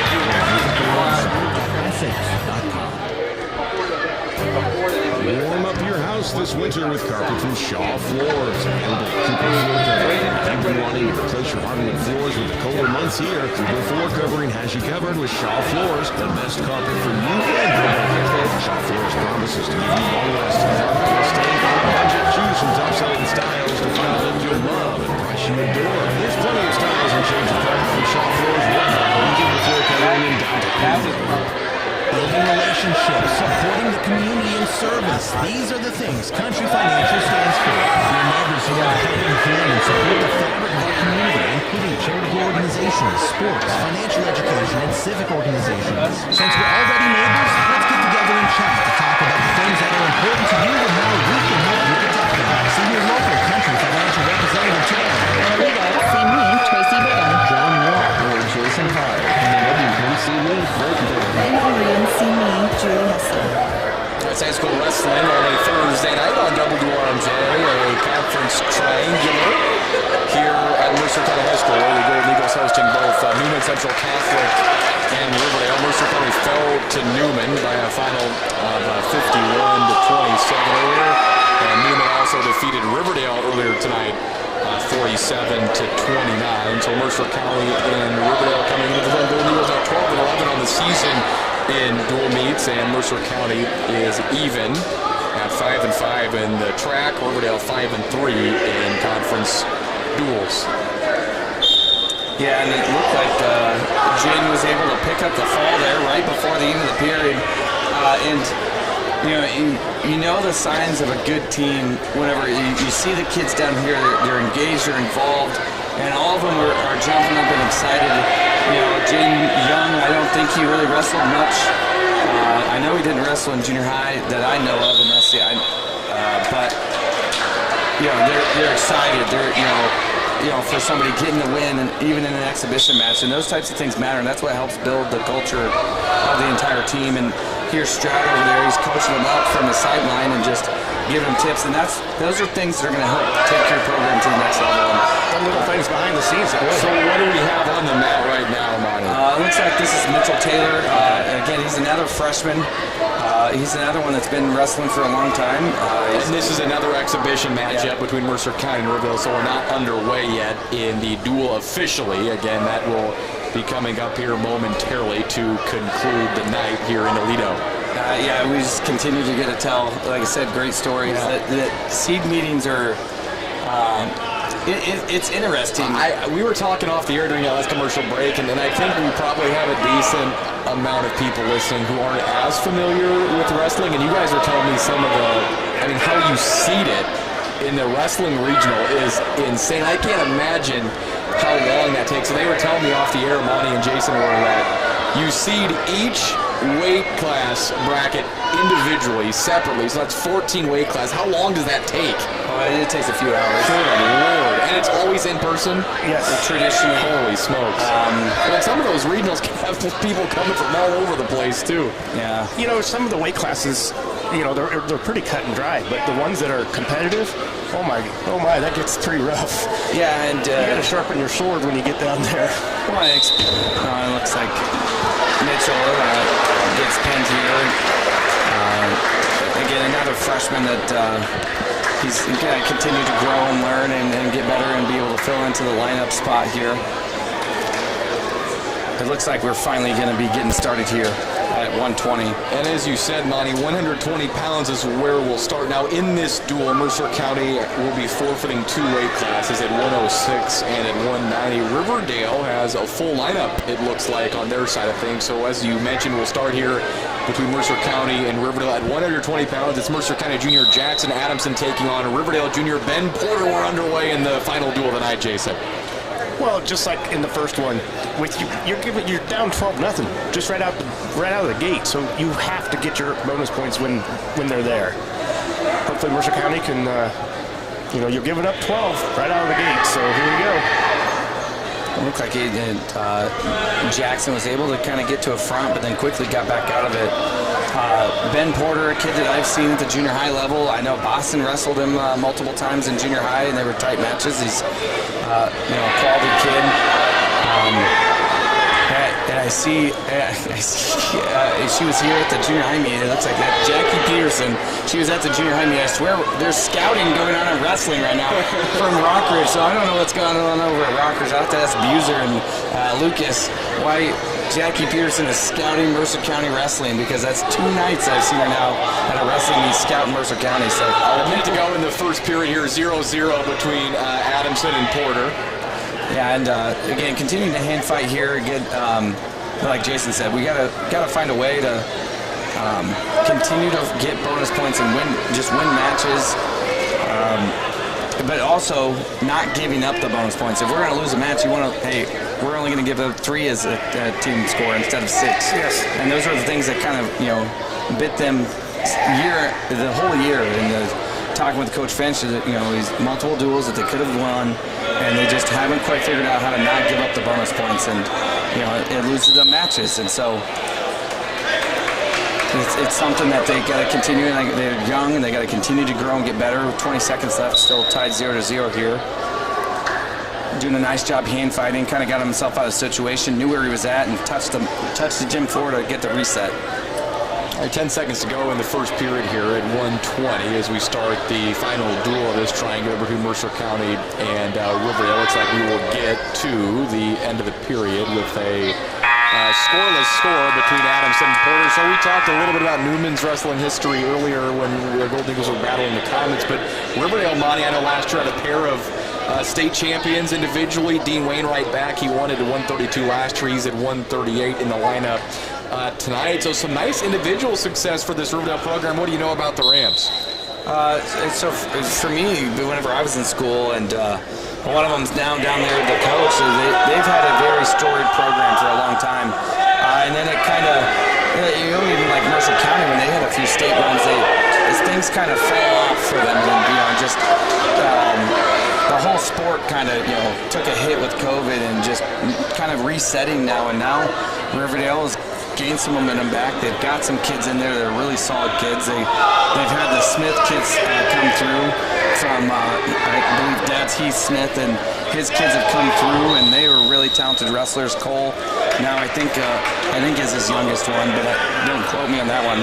But they've been able to rebuild their program, and they do have nice proximity to the Quad Cities, so that helps with getting to the Young Guns Club that's up there, and it's really helped them out. And now they're coming back and shining, and they similar to Mercer County, had to build it back in the club and then back in the junior high. And so I look at their lineup, and I can recognize probably almost every name because I saw them all in junior high, and those are the types of things that build your program for the future. Is they wrestle for 4 years in junior high, and they're wrestling for 4 years again in high school. All right, a minute to go in the second period here. 4-0. Riverdale's Ben Porter in front of Jackson Adamson. Now 50 seconds and counting. 4-0. It's Porter in front of Adamson. Riverdale's 120-pounder leads. It's 0-0 in the duel. This is the opening bout of the matchup. Yeah, and Jackson gave up a takedown. I know that they weren't super happy about it, and then now he's got to try to find a way to get out of here with 40 seconds left and get a point and get back on his feet before we get back to the third period. See that first move off the whistle? Unfortunately, he didn't really have one, did he, Monty? No, he didn't. Didn't really move, and Porter was able to get his hand inside and block that thigh, so wasn't even able to come up. But he didn't fight that hand inside at all. And now he's, the pressure that we talked about earlier. There's a pressure now. You got a half end. And these are the things that, you've got to fight out of here with 15 seconds left. I mentioned in the duel against Newman that, he did a nice job getting off his back there. So yeah, the Adamsons have been in a lot of matches and then, just aren't quite able to finish it, and they end up giving up bonus points. So now getting some more near fall to end the period. That ends the second period there. He's going to get 4 more there, so he's going to be down 12-0. So Porter for Riverdale in control here, 12-0 as we head to the third period. Again, to get a tech fall victory, got to be up by 15. So he's getting close to potentially doing that for this Riverdale team. 0-0, but again, as Jason mentioned, as we start the third period here in the opening bout, 2 forfeits from Mercer County to come. Basically, you're starting in a 12-0 hole. This would be big to try to fight off the tech fall, try to get some points of your own here. And that's going to be the 3. Yeah. Unfortunately, just not able to win those front headlock positions, and he gave up a few takedowns with that position.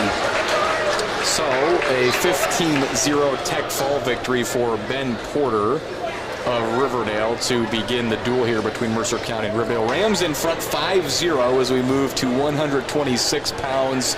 It'll be Mercer County sophomore Elliot Adamson beating up with Riverdale junior Eli Newton. So I assume Jackson and Elliot Adamson are brothers for the Golden Eagles. Is that right? Correct. Jackson Jr., Elliot is sophomore, so the younger brother actually bigger. Seeing them in the junior high room, and again, continuing like we talked about in the first duel, the kids, really nice kids, they work hard. Elliot gives up a quick takedown here, able to get back to his stomach. He was kind of in a bad position there, didn't give up any back points though. But as we talked about with a couple of these sicknesses that Mercer County has tonight, that really hampers them, because the scores for Newman was similar between the two squads, but when you look at the matchups, you're like, oh man, if this kid would be in there tonight, that might be a win for us. If this kid was there, that might be a win. And now you're like, okay, now we got to expect more out of our other guys. And it's Exo Campo and Aiden Yenner who are the normal lineup pieces that are out tonight with sickness from Mercer County, right? Yeah, and then you have the other struggle that with the girls' side of life, that once the girls compete in a girls-only event, they can no longer wrestle for points on the boys' team side, which for a small 1A school is tough. And it looks Elliot's on his back here, is in a tough position, and he gives up the fall there. But it makes it really tough because you got Kyra Cardine that's been wrestling in there at 106 for the Eagles throughout the season, and she wrestled on a couple girls-only tournaments, and now she can't go out there and wrestle, and it's frustrating because whenever you talk about the bigger schools like 2 and 3A, they can easily fill a whole girls team. They separate practices, everything, but it really hampers the small schools where we only have 3 girls on the team that are wrestling. But now once they do a girls-only event, they can't compete on the team side. All right, so following the pinfall victory, 126 pounds for Riverdale's Eli Newton over Mercer County's Elliot Adamson. It's 11-0 Rams. We're to the third bout of the duel at 132 pounds. It's a pair of freshmen going at it with Riverdale's Camden Palmer taking on Mercer County's Colton Barnard. Yeah, and Palmer, he's one that I've seen in junior high. Colton actually brand new to wrestling this year. He decided he was going to go out, and then I think he broke his pinky, I think is what it was, within the first couple weeks. And then he was out for a while, but now able to finally kind of come back and thrusted into the lineup because some of the sickness. So now seeing how he's able to respond here and hopefully gives up a takedown there. And now Newman trying to build his base back up. Palmer in front 3-0 for Riverdale. 1 minute to go in the first period. 11-0 Rams in front. We're early on in the duel here between Mercer County and Riverdale tonight. Newman has hit the road after going 2-0 this evening. Back to Sterling. It's not even. It's a short drive. it's not even that far, right? No. Well, but hey, I bet they got some Chicken George waiting for them. They probably have it on the bus. They had that for us in the press box that made our Saturday afternoon trip worth it up to Roscoe East Stadium in the fall. 35 seconds to go in the first period here at 132 pounds. Riverdale's Camden Palmer in front 3-0 at 132, under 30 seconds to go in the first period. It'd be nice to really get free, get a reversal, get some points going into the second period here. And Palmer's got a nice 2-on-1 wrist right now. He's going to roll through to a tilt here. He's going to get some back points. He's able to get off his back, but he's going to end up giving up the 4 points here as the first period's ending. So you're going to hear the buzzer here. That ends the first period at 132 pounds, where Palmer for Riverdale in front of Barnard for Mercer County. 7-0. 11-0 the lead for Riverdale in the duel. Yeah, and one of those situations that Mercer County went ahead and picked top here. We beat up on our feet, kind of got beat up on bottom. You might as well go top and try some. Hey, here's a position we haven't been in, and you don't really have anything to lose. And Colton covered incorrectly, got a caution there, so had to tell him how to cover correctly there. And Palmer doing a nice job getting up to his feet, cutting away, and he's going to get the points here. Now we got to go back to work on our feet right here.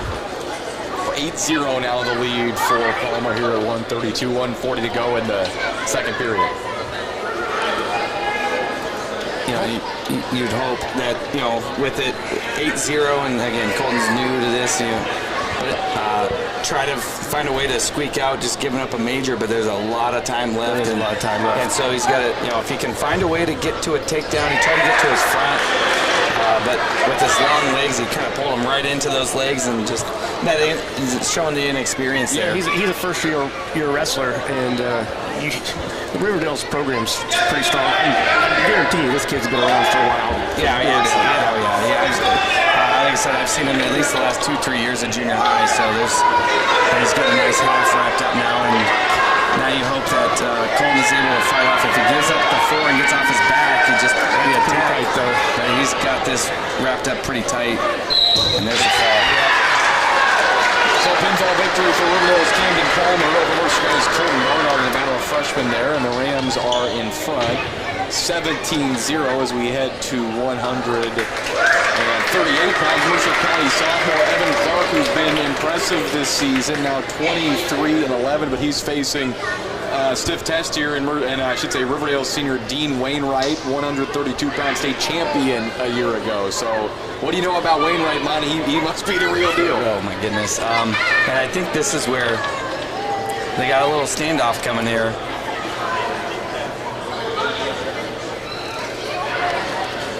I think they were trying to find a way to not have to wrestle Wainwright here. This is where the odds and evens comes into play with the coin flip. I think they were hoping that he was going to maybe screw up and report first, and then they were going to probably forfeit to him and bump the rest of the lineup, but he didn't report first. So now Mercer County's going to have to send out Clark. And watching, like I said, Wainwright over the years, he coming in at 106. He won 106 his freshman year, got third his sophomore year, first again last year. And I remember as a freshman, man, he was just wiry. He was small and wiry and fast, and you can tell the maturity that he has now. He's still fast, but the maturity that he's got in the positions that he's able to get into, as he's already got Clark kind of in a bad position here, and he gets a quick takedown. So Wainwright, a two-time state champion at 106 as a freshman, Monty said 132 last year as a junior, a state medalist, a third place finish his sophomore season. And I don't know a lot about wrestling, and I'm not going to pretend like I do, but watching him just early on, he moves a lot different than really anybody else you see. The way he just attacks, and really, really smooth from my, I guess, really uneducated eye. You've really got to watch a wrestler's hips. This guy will have his hips, his hip pressure and arm, control. Hips are very important to a wrestler. So Wainwright quickly up 5-0, 105 and counting in the first period. He is taking on Mercer County sophomore Evan Clark. 17-0, Riverdale leads the duel. And there he's got a tight wing. He's going to get some more back points here. And then they're right there, you're talking about his hips. Did a nice job of adjusting his hips back over. And Clark did a really nice job of getting off his back there. It almost looked like he was in a really bad position with Wainwright coming over top. He's going to have 4 more. Trying to get the keyhole there, not able to get it. Clark fights that off and gets his arm back. But Clark down early 9-0, and just everything that you expect out of a kid that's going to be in the top ranking, and had a really tough loss at the pit. Took second, correct? Yeah, he lost to, I think the kid's name, Pillpot from Vandalia, if I'm saying that correctly, who I believe was a state champ last year as well. So 9-0, Wainwright in front of Clark here as we wind down 10 seconds to go in the first period here at 138. And he's just got 4 more back points there. Now he's up 13-0, and just, it's a tough draw for Clark. And then, and just one of those things where the difference between a kid that's been wrestling for a long time and a senior to Clark just being a sophomore. So you mentioned there when you talk about reporting to begin the matchup, you said Mercer County is waiting to see if Wainwright went first. So what is like the gamesmanship there? Explain the strategy where if he did go first, how Mercer County then would have been able to forfeit and bump the lineup. Yeah, and so like I said, when we talked about the coin flip at the beginning, the odds and evens, so it's Mercer County's, their turn to report first. And so they, sometimes you get kids, they're high school kids that don't pay attention, or coaches aren't paying attention. And Wainwright there gets the takedown, so he's going to end up getting a tech fall here for Riverdale. Officially 16-0 on the tech fall, puts Riverdale at 22-0. Continue, Monty. So what happens if the kid gets antsy and he comes up and he reports first to the table, then Mercer County, hey, you messed up. Now I'm not going to send out my kid, or I can change to a different kid. We're already giving up. Mercer County's already given up 2 forfeits, so you're going to give up a forfeit at that weight, and then you'll bump somebody up into one of the other forfeits. Yeah, and you hope that the matchups are maybe better. And here's Stroud gets a quick takedown here, and this is probably why Mercer County was hoping to maybe have them, but Wainwright being the experienced kid that he is, and Riverdale's out. Stroud now gives up the reversal. So we're at 144. Von Stroud of Mercer County, a junior, taking on Riverdale sophomore Brady Rogers. It's 3-2. Stroud in front. 90 seconds to go in the first period. 22-0. Riverdale leads the duel. Yeah, and so, like you said, the gamesmanship and the chess match that you have, but whenever you have 2 experienced coaches, those things don't always work very well. But I've seen it before. I think the last time that we had won a regionals, we were wrestling Gibson City, I believe is what it was. And, you sit there and you go through 18 different scenarios of how do you think you can match up and win the duel and do those types of things. And we had our plan of, okay, if we get odds, this is what our plan is. If we get evens, this is our plan. Stroud is able to get out. Now he's up 4-2 here with a minute left in the first period. And so you're looking at those things, and we had our plan, hey, we got to bump here. We got to try to win these matches. We tried to get them to report. We almost won the match that we needed to, and they told us after the duel they had no idea. And we had bumped away from a kid, I think, that had won state, and gave him the forfeit and moved our lineup, and almost won us the duel. And they had no clue what we were doing, and just having all the stuff available and analytics and watching the kids, and Stroud gives up a takedown here with 30 seconds to go in the first period. Now he's down 5-4. And one of the years that Mercer took, it was one of the years we got second. We did some bumping around, and it really made a difference in the dual meet and got us the silver trophy. And so the thought process, I guess, there would be like in this one specifically with Wainwright is you likely are probably going to get pinned or tech fouled by him anyway. So you basically are kind of trying to keep that even, and then maybe in the weight class you bump up to, you can maybe steal some points and end up being, a net positive basically if you're able to do that. Monty, he's a fast learner. He's learning this sport fast. Yeah. He'll be coaching it by next I'm month. better than John Hosha. Yeah, and like you said, you bump up, and if you get the pin, you just wash the points away, and so then it's like you shorten up the duel. You're talking about like football whenever you're like, hey, this team's primarily running, they're shortening the clock, and so you try to do the same thing there and Stroud with a nice return. But Riverdale right back up to his feet. But Stroud returns him again, and Rogers trying to get up and out of there, but Stroud doing a better job this time keeping him on the mat. We're at 144 pounds in the second period, 140 with the clock ticking, 5-4. Riverdale's Brady Rogers in front of Mercer County's Vaughn Stroud. 22-0 the Riverdale lead here in the duel. And it looks like Rogers able to get his hips out and free, and then he should have his point there. There's going to be the point as he drives him out of bounds. So now Stroud down 6-4 and needs to find a way to get back on his attack. And that takedown that he got immediately in the first period. I appreciate you saying I'm a fast learner, Jason. I'm just trying to play the role of dummy that doesn't understand wrestling for if we have listeners that are that way too, hopefully. Well, I'm proud of you. Not play the role because I am one. I'm not I don't know a whole lot, but I'm proud of you for just admitting it right out of the bat. Yeah. Right out, you owed up to it. Yes, absolutely. It's about as good as me telling Tim and Morgan, hey, when we inbound the ball, can we run 5 out and just run like a pass play? And I don't remember if it was a girls' game last year and they ran it, and I was so excited to go to school the next day and talk to Morgan about it, and how they did it, and how it worked, and how everybody should do it every time. You're talking about like when they throw it in late in the game when they're trying to get someone free. It's like 4 wide receivers basically. Yeah, I love it. And I believe in the same game, we then put it in our own hoop and went to overtime. So And won. We did And win. won. But it was just one of those things, like things you don't see a lot in basketball, and I'm just sitting there and I know Morgan and I joke a lot. He helps train me on some of the things in basketball. I train him a lot, and Rogers there with a nice little takedown, gets a duck under and gets a takedown now. Stroud need to find a way to get out of here. He's down 9-4. Well, I know I would be absolutely no help in a basketball game.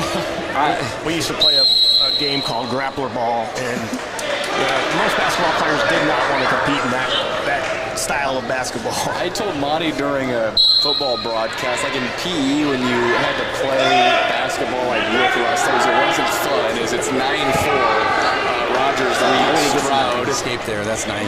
9-5 now, under 5 seconds to go here in the second period. It's not fun because you can't really do a basketball move against a kid who doesn't play basketball because it doesn't work because they don't know what you're trying to do. So you can't really deceive them. And they're strong and have good balance like you talked about earlier. It just is it's annoying because they sure as heck can't score because they're not skilled at all.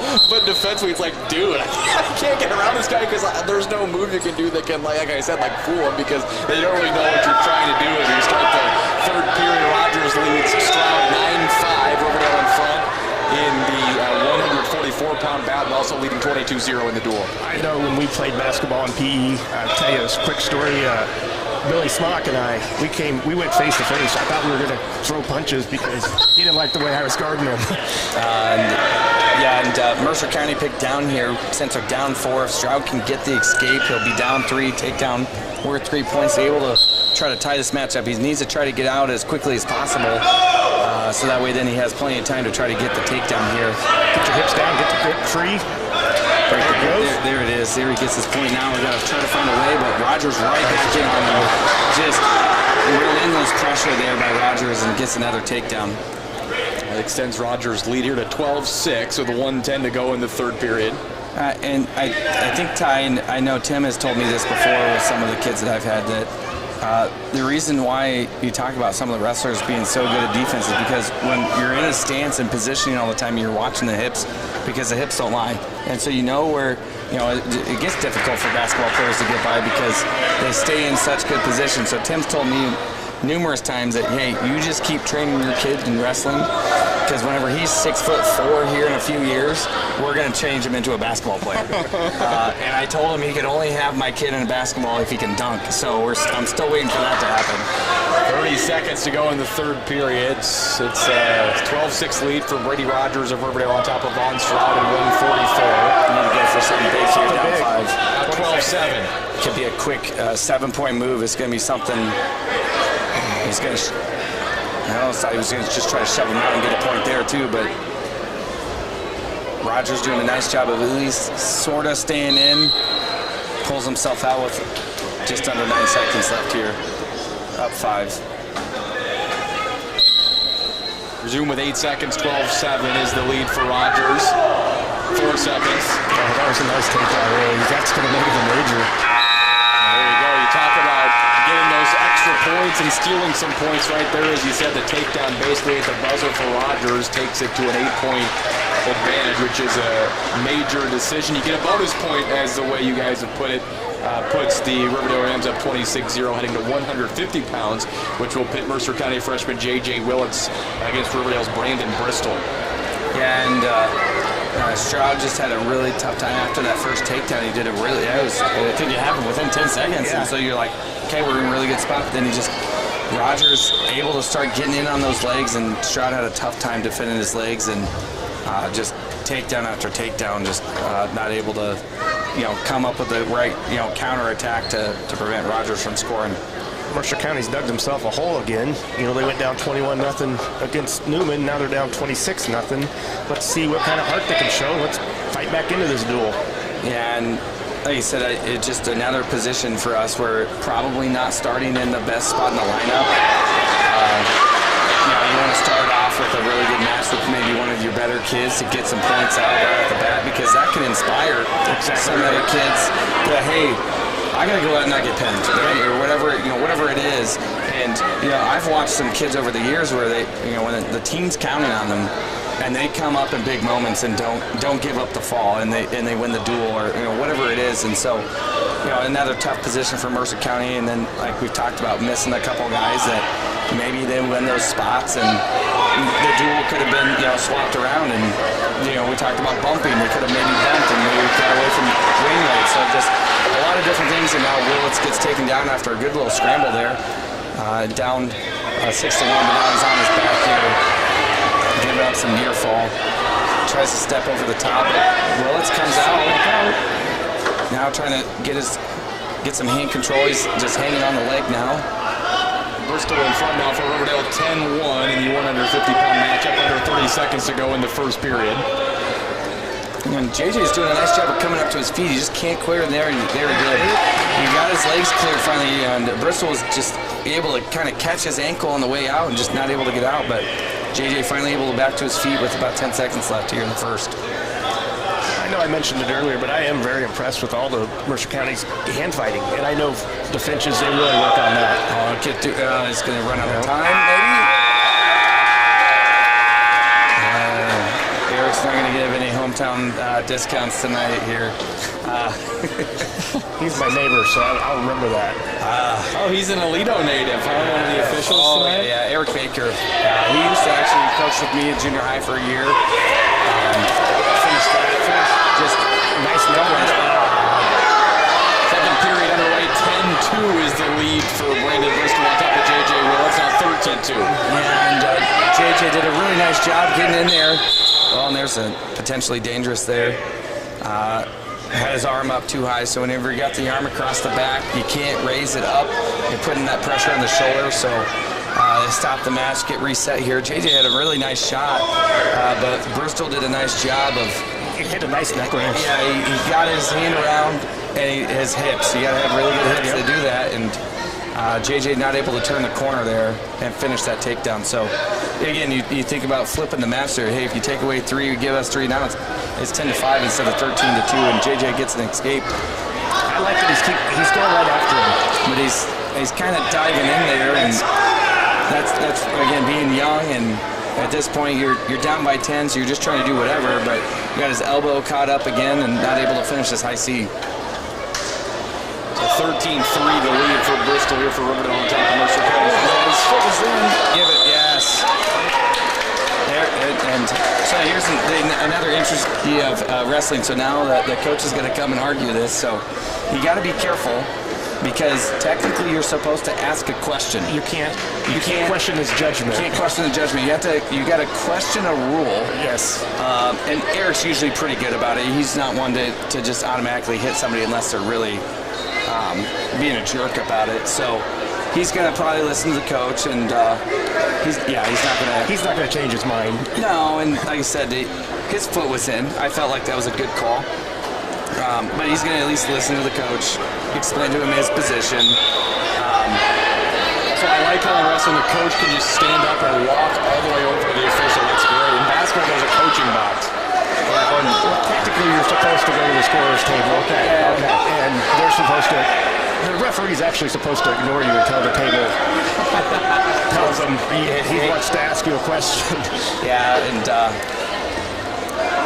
everyone said, "Oh, there's another." He let him out, but JJ with another just pressure in this match. Yeah, and he's worked himself. He's got a half in now, trying to find a way if he can. He's got the wrist. He needs to block the knee and pull him across. Not able to do that, but Bristol almost kind of feels like he, had the match in control. But JJ's nice job of fighting back. Stay behind. I don't want to give up the point here, though. Don't give up the point with 5 seconds left, because now, again, you're only down 5 going into the third. All right, second period over, 14-9. Brandon Bristol leads Mercer County's J.G. Rose. It was though 13-3, now 14-9. Yeah, now we're back on his feet. He's going to dive right back up there like we talked about. He's just going to keep attacking. But unfortunately, he's not in a great position. But I mentioned earlier, JJ is really strong. So he's able to get out of some of these positions because he's so strong. And this is where hopefully over the years, his technique gets better. It'll come around. And that way then he's not just diving in some of those positions, but he's won some of the scrambles here at the end of the second period. So hopefully he's won every scramble, which basically got him back in this match. Since he was down 13-3, he's won every scramble, I should say. Now last time he needed to be able to get his ankle free. Now Bristol coming up in the waterfall position. JJ's kind of in trouble. He needs to get his hips back down. He's going to hang out here for a stalemate. Yeah, he's doing a nice job fighting if he can get his legs, but he's going to end up getting up the takedown there. Makes it 17-9 for Bristol. 1:10 to go in the third period. Clock still ticking. Yeah, I think that's the length advantage that Bristol had. He was able to get to JJ's, but now he's on his back, and now he ends up good enough to fall. And it just goes back to the experience and where he's doing a nice job of fighting back, and he's diving in there trying to do whatever he can, and then puts himself in a position he ends up getting stuck there and just not what you want to see. And now we get to see Eli had a forfeit the first time, and Boswell's the one here that they've been really high on for the future. All right, so we start at 157-pound, at the 157-pound matchup now is Mercer County freshman Eli Boswell taking on Riverdale junior Braden Geigley. 32-0 Riverdale leads in the duel following the pin by Braden Bristol at 150 pounds. Yeah, and Boswell was one. He got second the last 2 years in junior high. He's actually cut weight now. He's down. Now he's got a takedown. Now he's just got his leg hooked. He's going to Turk him up here, try to get some more. And this is a position that's not fun to be in, Ty. If you want to work on that one later, just get your face ripped off on him. Okay. He's almost got his bow and arrow down. Oh shoot! If he pulled that leg up, he's still going to get the 4. So Boswell is a freshman at 21-9 on the year. He leads 7-1, 1:13 to go in the first period here. And as he is matched up again with Riverdale junior Braden Geigley, we're back underway, 1:10 and counting in the first period. Boswell in front now 7-2. Nice try to ankle pick, he just missed it. Oh, nice. Boswell's one of those kids, Ty, if you watch him, watch his hips. He's going to keep his hips in good position the whole time. You can just tell the difference, the kids that have had the mat time and the kids that haven't. Yeah, and they're a nice tilt. He has a good basket. Felt the trouble, got back out of it, got a few near fall out of it. 10-2, Boswell in front, 40 seconds to go in the first period. And the ref, you can see the ref still holding 3 because Boswell hasn't given up the position, so he hasn't there, and now he awards him the near fall.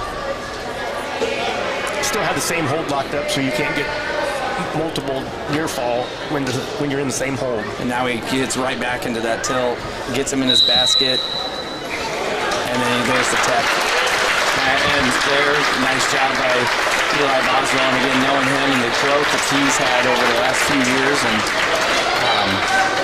he was similar. And you think about some other kids that we've had. He came in as a 5th grader, and he's a bigger kid and just kind of got beat around, but he stayed the course. He just kept coming in and learning, and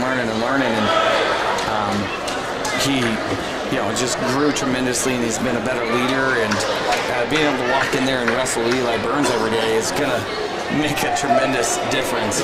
Being a freshman and having a senior workout partner, that's tremendous. 17-2 officially on the tech fall victory for Eli Boswell, brings it to 32-5 Riverdale. At 165, Mercer County senior Eli Burns matches up with Riverdale sophomore Lucas Dunbar. I'm not sure if this is Dunbar, though. I might be wrong, but I don't know if it is. Riverdale may have slid somebody else into the lineup here, or they might be bumping their lineup. Burns already got a quick takedown. He's got the leg tied up and in a Turk position, too. Burns in front 3-0, 1:30 to go in the first period. He's going to get another 4 near fall there. Just let him up, come back to the center. Makes it 7-1.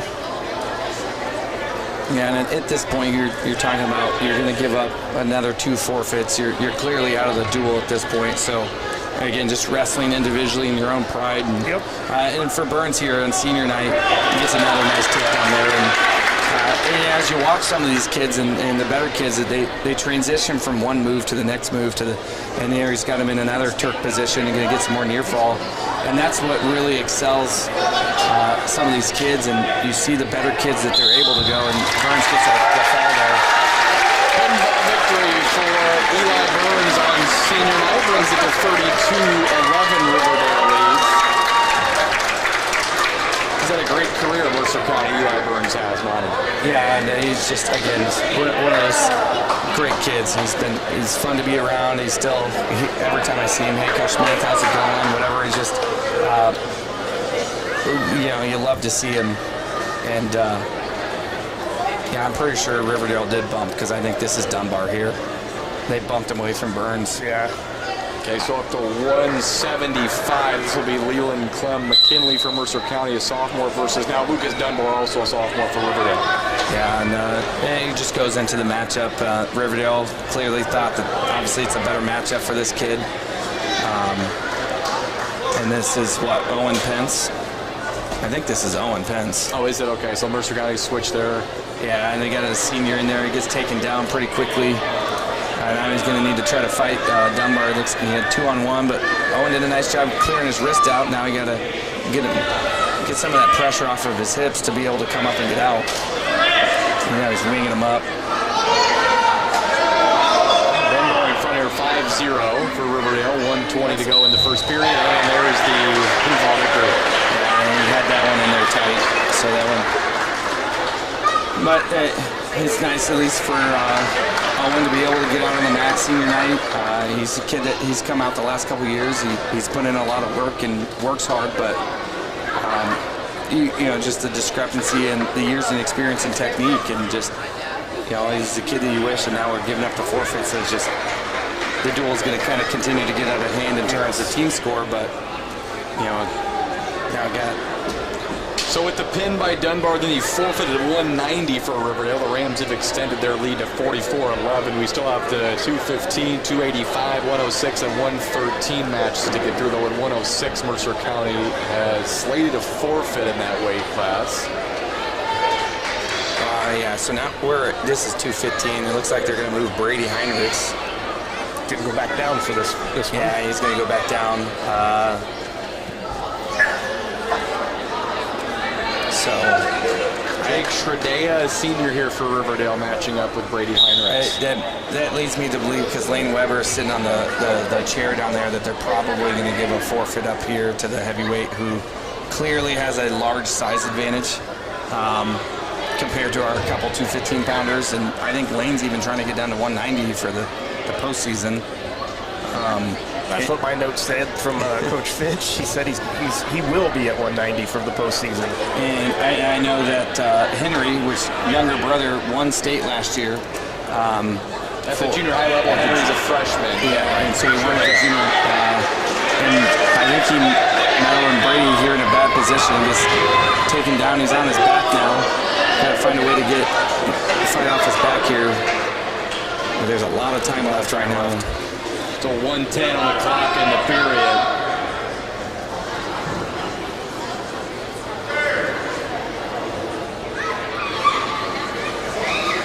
That's where you want to turn the lights off, but there's calls the pen and just got himself in a tough position.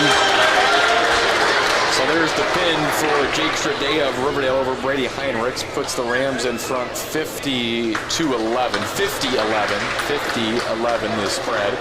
And now at 285, it will be Henry Shredea. This kid's a freshman, Monty? Yeah.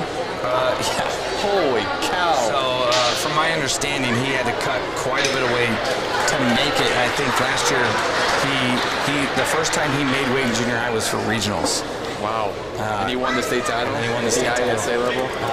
So he picks up a forfeit win. Henry Shredea, who I hope for Guy Derrick's sake, he plays football. Because he absolutely does. Yeah, he absolutely does. Wow. That is one of the biggest freshmen I've ever seen. He's a big kid. He is huge. Yeah. And he gets the forfeit victory at 285. And he is every bit of 285 as a freshman. 56-11, Riverdale leads it. You know, I'm shocked at that. I cannot believe that kid is a freshman. Well, and I'm assuming that 215 Jacobs' his brother. Hey, how do you like to beat up your brother? My younger brother's 70 pounds more than me. How does that work? Like that's almost a whole other weight class, and so it's just like just puts you in a tough position. Which I think at this point in the duel for Mercer County, I think it's smart. Obviously, it didn't work out with Brady in his match, but. Why put him out there against, that kid where it could potentially get hurt, 2 weeks out from regionals? There's no reason for it. Here's 106, Cole Smith, he's going to get a forfeit win too. So last match of the night here with Boston Morford. Impressive freshman for the Gold Eagles. Boston Morford at 113 will match up with Riverdale sophomore Finley Sullivan. 62-11 Rams lead it. They will win the duel here, finish the night 1-1. Newman went 2-0 earlier in the evening with wins over both of these schools, Mercer County and Riverdale, and then the Golden Eagles will wrap up 0-2 tonight. We're ready to get going at 1:13, final bout of the night here in Aledo. Yeah, and Boston's wrestled this kid a few times in junior high. Nice little duck under there. Very nice. And now and Boston's hit that move a dozen times. Nice little takedown there. And I think that's where, earlier in the season, Boston was down at 106, and the weight cut is tough, especially as a freshman. He gets in there and a nice outside single, gets a trip, gonna get another takedown. I also want to make sure I saw Cassidy Murray put a shout out on Facebook, and she said, "Thanks for the information. #clueless." Yeah, so you're welcome. I'm sure they're thanking me and not them. So Boston's led him up a couple times here. Clearly, as we talked about, Mercer County has been pretty good on their feet and showing here in this matchup early with Boston and Sullivan. 1:10 to go in the first period. Oh, man. Morford in front now 9-2, under a minute to go in the first. Gives up another escape. Doesn't quite finish that takedown, but then he switches over. He transitions nicely into another grab. Exactly. Just one move after another. He missed the one, come back right back, got the other one. Put himself in danger there. Yeah, he's trying to go through and hit the Easton tilt, but not able to quite walk it all the way through. And Sullivan's doing a nice job. He sees it. Still got 30 seconds left. I wouldn't be surprised if he cuts them again. So, And he did, right on your call. yeah, he kept looking over at the coaches, and at that point, if he's not going to do anything, you might as well just go and take him down again. It's another outside single. Sullivan's trying to shin wizard him here. Ooh, I love that. Shin wizard? Yeah. Beautiful terminology. So, I'm surprised you didn't say anything about the coffee grinder earlier. I should have. Yeah, but Boston hit another duck, and clearly Sullivan hasn't figured out how to stop that, especially with Boston has hit that outside single, so he's trying to defend the outside single, and no sooner does he start defending Switches that, right back to that. boom, he switches right over it, and it's hard to defend. And like I said, I know in the Morford family, they've been in wrestling a long time. I've known Boston, he's a great kid. And he's got an extremely bright future for Mercer County here as he continues his career, and can't wait to see him this postseason. Hopefully he'll have a nice long run in the postseason. Underway here in the second period. Morford in front 16-4. I've learned that if he gets one more takedown, it'll be a tech fall, and there it is. On cue, there's Ty Taylor. Yes, I learned a lot over a few hours on the airwave tonight. So Boston Morford ends the night with a tech fall victory over Finley Sullivan of Riverdale. Officially, that would be 19-4. And that makes the final score 62-16. We'll come back and recap it and wrap it up after this. It's high school wrestling on WRMJ. Bring a heart attack every minute matters. In fact, the first few minutes are critical in determining the short and long-term outcome for the patient. The emergency department at Mercy One Genesis Oviedo is just minutes away and is staffed 24/7. Now, if you or someone around you is experiencing symptoms of heart attack or stroke, call 911 immediately to get help and treatment as quickly as possible. At Mercy One Genesis Oviedo, quick access to medical care can be the difference. At CBI Bank and Trust, our mission is to develop long-term relationships with our farm customers. I'm Cody Aston, Vice President, Ag and Commercial